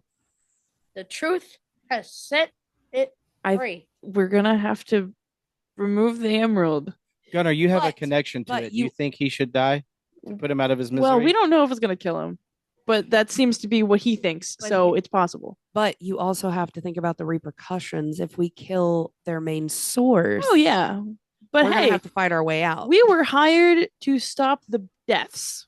This That's will what stop we're- the deaths. Gunnar, ask him if he helped cause the deaths of other people. Yeah, those were his friends. Did you help cause the deaths of other people? I just made friends. Yeah, I those are sent his them friends. after Mama, See, he's but I haven't seen them. the emerald's controlling them through him. How do we Take the emerald off. How Yeah, do we get rid of the emerald? how do we get rid of this emerald inside of you? It's like you could see his claws just tighten around it. Clearly, this is a metaphorical and literal sore spot for him. It's like he just hangs his head almost in shame. He clearly doesn't know how to get it out. So you'll either have to improvise or you'll have to Kill it. destroy the emerald. Can we use weapons? Can we use weapons to help it? Oh, is Can we use weapons? Are you asking me, the DM, or are you asking the dragon? Dragon. Okay, just making sure. It's like, and he just slowly, snifflingly, I don't know if that's a word, but it is now. As he sniffles, he nods at you, Yes. and then he just leans back and leaves it exposed. shoot it. I'll take the shot. Yeah, I don't want to shoot. take the shot. Give me your gun. Give me your. What are you going to use to Mom. shoot it? I'll do it. You can't. Give me your bow. Nope. I mean, I have to. Nobody else has a bow and arrow. Nobody has a. I'm literally an elf. Oh my god! I you're only a have monk though. The elf doesn't matter. Hold That up. doesn't Class does. matter. Hold up, Mom. I have accuracy. Yeah, but Mine's a okay. So mine is a unfortunately a short bow. Yeah. So Uh, Last arrow. he's 30 feet away, right? Normal Yeah, in his range- current position, he's about 30 feet away. Yeah, you have range. And you won't have disadvantage with a short bow unless it's over 81 feet away. Right. Okay. Or under the minimum range, but that's not really an issue right here. Yeah. Yeah. No, it's 80 to 120. Yeah, is the normal disadvantage. range is 280 feet and disadvantage is long range 81 to 320. After Got it. that, So you it just is get within hit. your range. Yes. Okay. Gunnar, I need you, Roman. I need you to ask him if he wants To it die. to be over. Do Do you, you want to be set free? do you want it to be over? Do you want to be set Do you free? want to be set free? I have a short bow. Okay, just If you don't want to do it, I You can can. both We can shoot do it at the same time. Together? Yes. Okay. You It's want like he just to be looks over? up, more sniffling, tries to talk, but he's too choked up. He just nods Strength and and honor. then exposes the gem again. Okay. All right. Here we go. You have failed this. No, don't you dare. Taken away on his.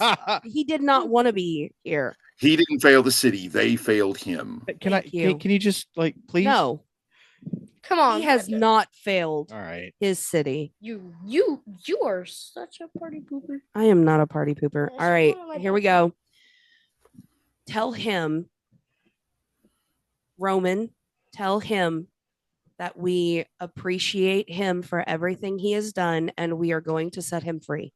We appreciate you for everything that you've done, and we will set you free. I swear. I'll see Mama. Yes. Gunnar, Just say yes. say this. Be at peace, Be at peace, son of Gondor. son of Gondor. Gondor. About a bumper sandwich, Oh my booger god. lips.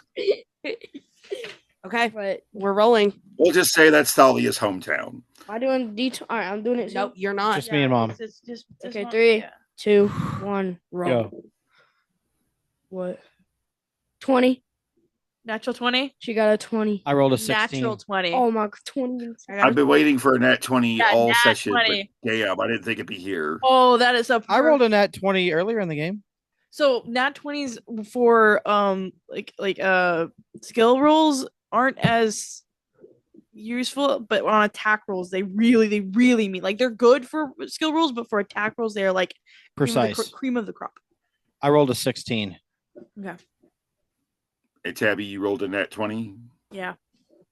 Okay. Not that he was trying to avoid it, but obviously both of those hit. I want to see You this both real loose quick. your and I'm gonna go arrows poop. at the same time. You loose your arrows at the same time. Dad. The arrows fly through, nail the emerald where the claws had been gouging at it. They pierce and embed. And when that happens, you hear it just groan and wince in pain. If you could see the emerald under its claws, you would see that spider web cracks are going throughout it, and it shatters. The clockwork is now exposed. It lets out a massive roar, even more pain. And before it goes down, it puts its forelegs against the cliff where you guys are standing. You see its eyes start to glow, and then it just says, "I'm coming, Mama." Oh. And then it just slides down I'm sorry. into the smoke and steam. I'm sorry for that. But we're not done yet. Oh God, here we go. Okay, that was good. That was good. So this dragon child is now well and truly dead. Once the body settles, you feel very intense rumbling and quaking throughout. And you see this massive green explosion Oh no. centering from where the dragon's body is, spreading throughout the whole mine level. The rumbling gets even more intense, and now you're hearing rock crumbling around you. In the chasm below and directly across on the other side of the chasm, rocks fall, magma starts to pour forth. It's time to get out of there. Oh, we're To in a the volcano. elevator. Weapons up. Let's go. We're in a volcano. Yeah. Yay. Oh my god, run. Well, red dragons do Good. kind of like to hang out in volcanoes, but this is just where they have to build it. We run back to the elevator. So you get to the elevator, you throw the lever all the way back to the first level, get out of Dodge, which soon as it's moving, still at express elevator speed, mind you, just before the floor is out of view, you see the magma is starting to almost overflow. The heat just got even more intense.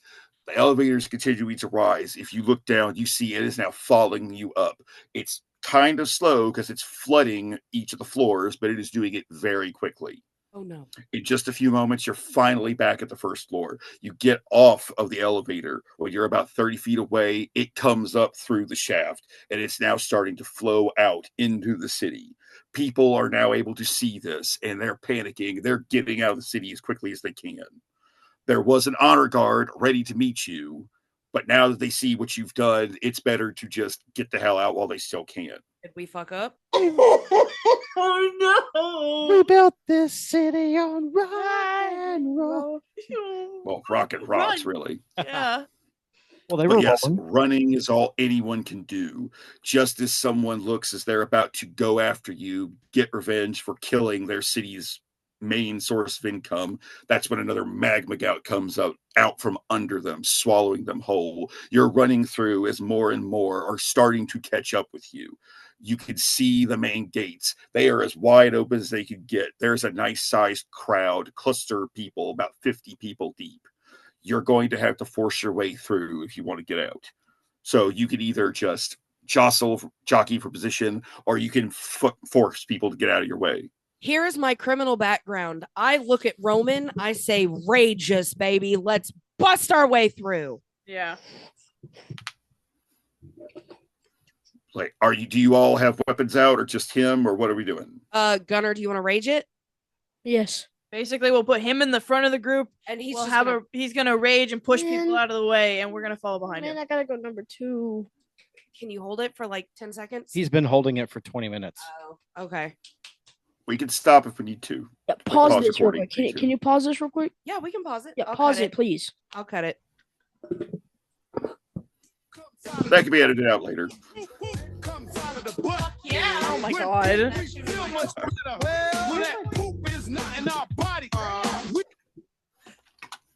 Completely changed the vibe there.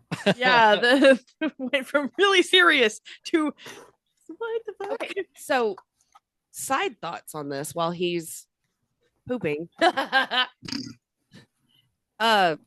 Did we fuck up? It's very possible. That's We very fucked up. possible. that Well, we he fucked had up. to die anyway, and I feel no remorse. I don't think he had to die.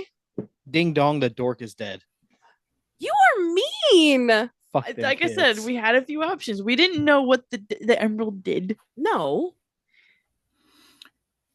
I just It's not that the emerald was controlling everything per se. It was meant to control the dragon, basically as, hey, it's time to breathe fire. But I'm totally meta. This isn't going to be in the recording. Yeah. I'm assuming. No. But basically, by putting this magically imbued emerald in his chest, they gave a very young dragon magic he shouldn't have. So Yep. he was able to create these things completely unknowingly. Well, he knew about them, but he didn't know what they were going to do. Yeah, he didn't know what they were. They were his friends. Yeah, it gets lonely when you're at the bottom of a mountain. Oh my That god. happens to be a volcano. Oh wow. Yeah. So had we gone back up and been like, "Hey, your pet dragon is the one that's causing this," but I think if we did that, they would be like, "Oh, they know too much." maybe that would have still left them with a city. Honestly, my rogue criminal background, I don't give a fuck. I only care about myself. That's your problem. my Your very, rogue doesn't give a fuck. My- You very clearly did, though. my very lawful good character is just like Mine. I'm feeling was- so conflicted right now. yeah, very conflicted right Well, now. me personally, yes. Very I care about the people in the city as well as the dragon. I kind of want to work this out because I don't like conflict, but my chaotic neutral is kind of along the lines of, well, you kind of did that to yourself. And right now, I only care about me getting out of here alive. I solved your problem. But the you got a bigger problem, and even bigger, we're not getting paid. Yeah, we will. No, we won't. Yeah, we We will. destroyed their city. We're not getting fucking paid. Then I go kill the queen. She probably died in the lava. Cool. Then I'll come back once everything settles and cools down and steal the rest of her fucking shit. It's covered in lava. We don't know that. It's literally flooding. Yeah, but hers is probably up in a tower We somewhere. don't know how far this is gonna go. We're still the city is underground. That's their problem. Her treasure's probably up higher. It's a volcano. It's gonna go to the top. Everything's gonna get flooded. It's all. I'm gonna get turn melted. around and go get my pay. We're running. You guys can run. I'm gonna go back. Right, Tabby's willingly dying. Sweet. She's getting that bag, as the She's youth getting say. that bag. Oh, I'm grabbing it. I'm grabbing the crown jewels. I'm grabbing the crown. I'm grabbing everything. She's swimming in the lava. Please, please. Is that how Gunnar came to be? I grabbed the crown jewels. Yes. Tabs, I need you to roll a Constitution saving check, please. 18 and Constitution. Well, you burned to death. +2 is a 20. It's lava. Okay. I'll take Gunnar with me. He's not affected. I'll use him as a boat.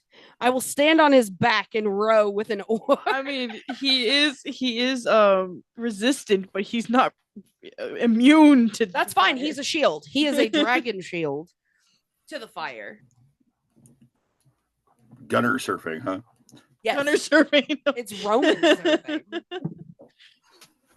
Oh, here comes a spurt of lava out of nowhere. Put him in front of me.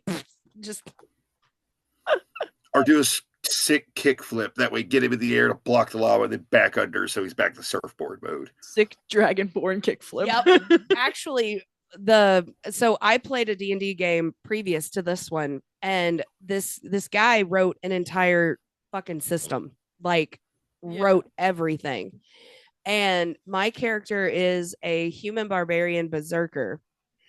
And so we're in this game of like what did I say, Hunger Games type thing, but it's like different elements.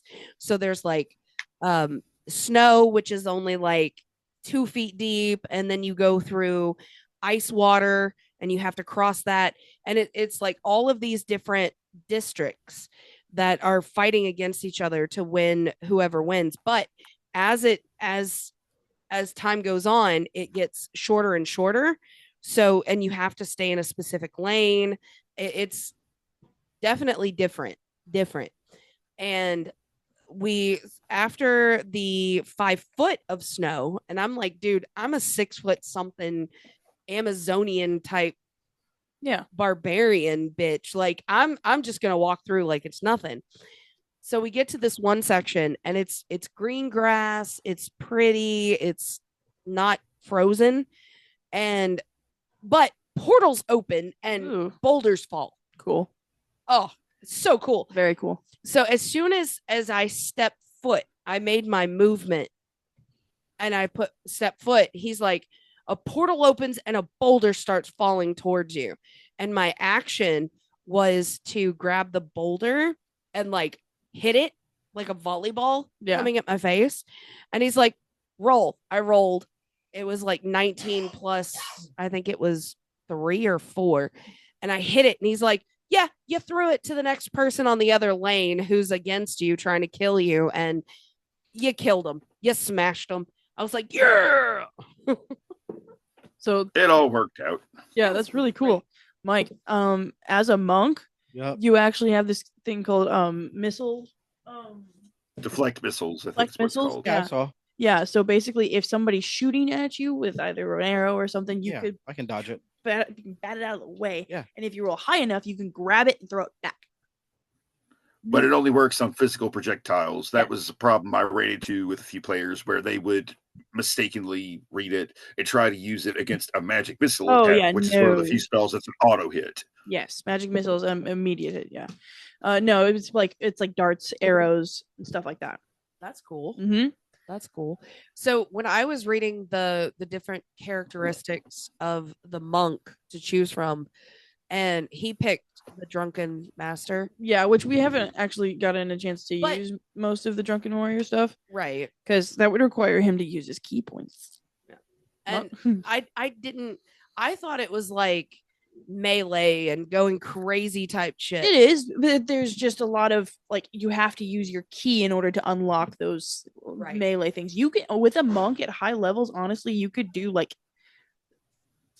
five attacks per turn. Right. Like, yeah, close quarters combat monks can be fucking scary. Yeah, really scary. But that's like he would have to hit and then use a key point to do flurry of blows, and then use his extra attack, and then make sure he hits with that, and then use another key point to do flurry of blows. Now, right there, that's 6 attacks.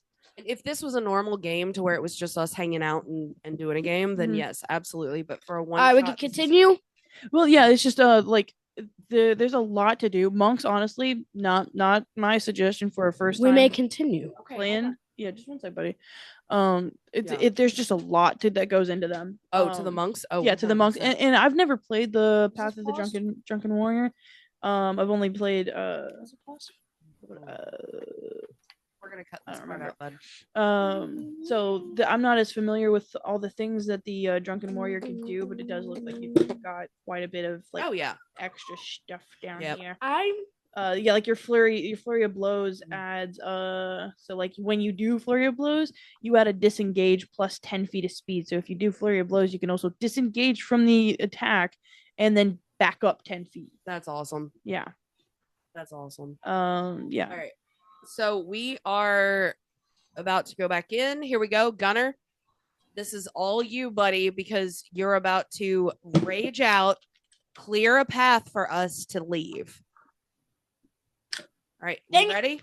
messed that up. Everybody ready? I'm stupid. Yep. I'm ready. All right. Gunnar, Roman, I look at you and I said, use your rage. Get us out of here. What am I going All Super right. Saiyan or something? Yeah, you're going Super Saiyan basically. So you can use your weapon if you want to try and clear away, Or just use your strength. do unarmed attack or unarmed something. Or I don't know if you want to do like tackles or what are I just want him to like, kind of push people. yeah, just push a path and let us out. Spear him, Roman. Yeah. Okay. Roll it, buddy. Nice. Roll All it. right. Rage active Super Saiyan mode. He charges in front of you. The rest of you, excuse me. There's a little over 5 feet between you and Gunnar, or Mhm. Roman, excuse me. Roman, do you have your axe out, or are you doing this all barehanded, buddy? Barehanded? Barehanded. You don't want All to right, kill so- them. You just want us to get out safely. Okay. Gunner. Lock and load. All right. You All roll. right, so you've got your arms up, ready to do elbow jabs, drops, or whatever it is. I'm not up to date on the wrestling lingo, It's okay. but whatever it is, Superman punch. left, right with each elbow, getting people in the back, the hip, back of the legs, clearing a path as quickly as you can. Take As one. he's doing this, you hear a very loud explosion coming from behind you. If you were to look to behind you, towards your right, you see the royal palace is starting to have lava flowing out of it. Buildings everywhere are Oh, they pouring did. out with lava and breaking down and melting. Meanwhile, you're now a little over halfway through this crowd. Your progress has been impeded, but you are still getting through. The rest of you can start assisting if you wish, but he has it more or less under control. He's throwing more elbows. He's doing full arm spreads, doing a sweep with his tail if he has one. I honestly don't know. We never covered that, but we'll say he does because it sounds cool. He's keeping in constant motion, knocking people out of the way. Some of them he's- are falling. He's beating ass right now. Yeah, yeah. Basically, yeah. He's kicking the shit He's out of doing what everybody. barbarians do best. I'll give him a stunner. You give It's him like time. as he's doing a spin, he can see that the magma has picked up speed and is now heading right towards the crowd that you guys are cutting into. Within another few minutes, you manage to make it out of the doors, jump out, all 4 of you. The ground behind you, as you are running away, starts to crumble behind you. You now have crumbling rock, full chasm opening, almost right on your heels. After another few minutes, you manage to outrun it, and it all stops chasing you. But now the mountain, the guardhouse, the doors, all of it is just collapsing in on itself into the earth. This explosion was so massive, the eruption so powerful and destructive. This capital city of this dwarven kingdom does not exist anymore. You 4 are the only survivors.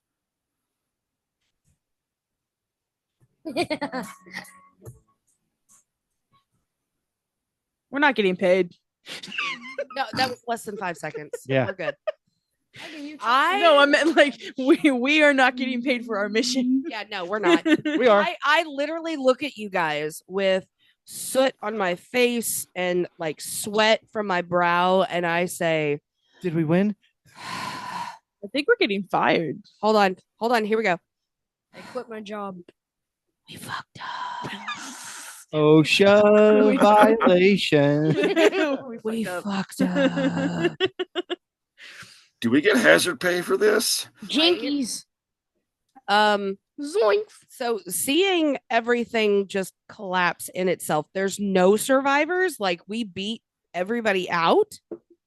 Yes. Like there's nobody like running ahead of us or anything. No, even the ones in the guardhouse outside the doors, they could feel the rumbling, but they didn't know what was going on. By the time they realized what it was and started to move, it's already collapsing. It collapsed from under them. Oh, fuck me. We just destroyed an entire fucking civilization. Are you saying if you That's going on our permanent record. That's going You guys are going to on. have an interesting after-action report to write, that's for sure. This is I want my union steward present for this. Honestly, oops. Okay, so from this point, as we are all breathing heavily and panting and trying to collect ourselves in character. mm-hmm. So what do you guys want to do? What do you want to talk about?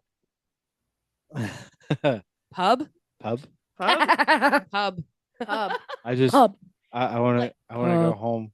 I want to go home. Spider-Man, I want to go home. I don't want to go home. There's no home for me. I'm a Let's You go won't- back and check on we'd have Mr. to- I want my mommy. Well, no, it's dead. everything is dead. Everything in the is city. dead. Shall I stick him on the wall? No, everything is now magma. Like it's all Lava, burnt, I thought you said liquid. crispy. Liquid hot magma.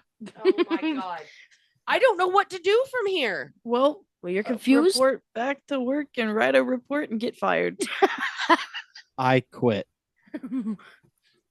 Well, they might not fire us. You could always go down to the pub, have a nice cold pint, and wait for all this to blow over. Yeah, I think we might do that. That sounds like a good idea. That's what I'm saying. Pub. Sean, hog lumps.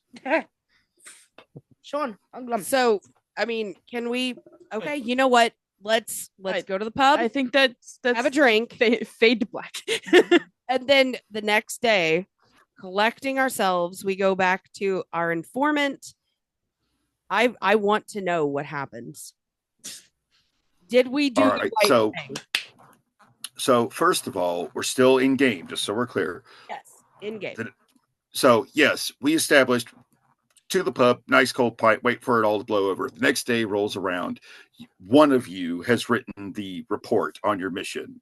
Whether or not it's a failure is not up for you to decide. But you submit it to your contact who's going to send it to the command in the unnamed city that wasn't really relevant to this whole thing. A few weeks later, you finally get a reply in the form of a large envelope and a I've heavy been sack. drinking the entire a time. heavy sack. We got paid. You're fired. In the big envelope, you see a message that basically, when you boil it down, says this was not what they had in mind. This was not what you were supposed to do. But at the same time, you uncovered a far worse problem than they told us about. Literally, no one knew about this until you discovered it. So while you did not technically complete the mission as written, you did something far better. You are now full-fledged Crimson Talons with all the benefits that come with it. And in the sack is a whopping 200 gold coins for each of you. We got paid So And promoted. and promoted. promoted. We killed an entire city and we got promoted. Yay. Good for It was one of those necessary evils they talk about so much. because Well, you we were should undercover though. you shouldn't like- be honing dragons for personal use. So sorry. For monetizing purposes. Like you can't. So we literally uncovered a lie from a lie, and That was dope. holy shit! They were exploiting a living thing specifically for their own materialistic Yeah, gains. a living magical creature. Yes. Told you. So yeah, you went about it in a very heavy-handed way, but ultimately you did do the right thing. I told you. I told you to kill the little bastard. We did. We got it. I was right. And there goes the moment. Thanks, Mike. Yeah, thanks, Mike. Congratulations, And guys. Right, this is going in my savings. Woo! Are we done? And with that, I'm the leaving one shot cool. is now over. That was so good. Oh my gosh. Hey, I almost did all the work here. The barbarian. Credit where credit is due, Gunnar. You did a great job, especially in the combat. Yeah, you did a good job. Gunnar. 100%, dude. We acknowledge you as our tribal chief. We Sure, do. why don't you play the music right now? No, We already did. I don't want Vince Um, McMahon to come after No, me. I honestly, I would love to save these character sheets Yeah. and then do another one in like a couple of quarters from now. I All right. I do really like this character. I will like to. I'll probably use him again elsewhere. Once, I like him a lot. This Dungeons and Dragons episode was like so emotional for you two. Yeah, it was emotional. it That was was emotional. It was very For emotional. me and Dad. Kill him. I don't care. No, that was good. And that as much as that touched Tabby, that speaks to your storytelling, Duncan. That was really, really good. That was- Really well thought out. It was pretty rad.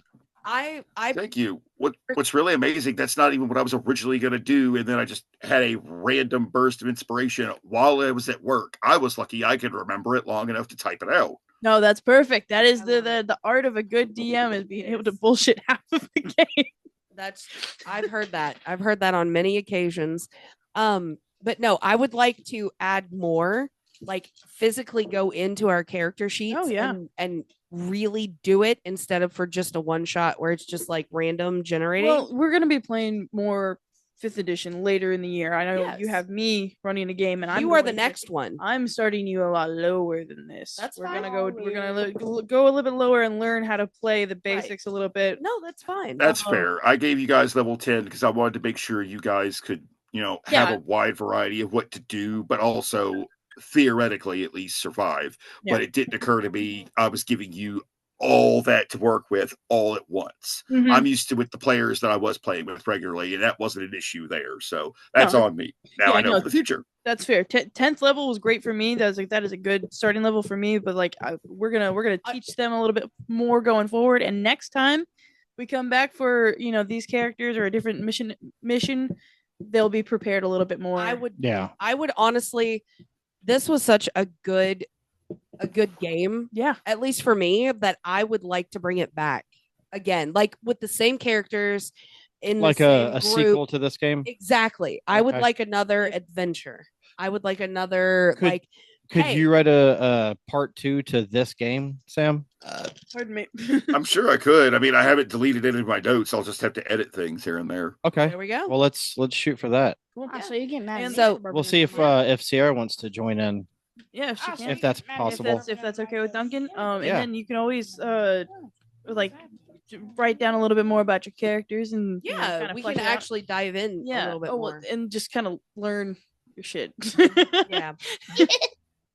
Well, like I said, we don't know 5e. We Yeah, don't know No, and that is fair. And I'm the next one. And September, I do believe. September, yeah. So when that comes, around, AJ will be a part of that game. AJ's playing. He is gonna play. He'll be yes. available to play then, so he's gonna. I'll double check. As with of him. right now, he's available. Okay. So in September. Duncan, do you want a Do you wanna- character? do you wanna play? want to play? I'm down to play. I'll probably have to figure out something with my work schedule, but theoretically, by then I should be able to work it out.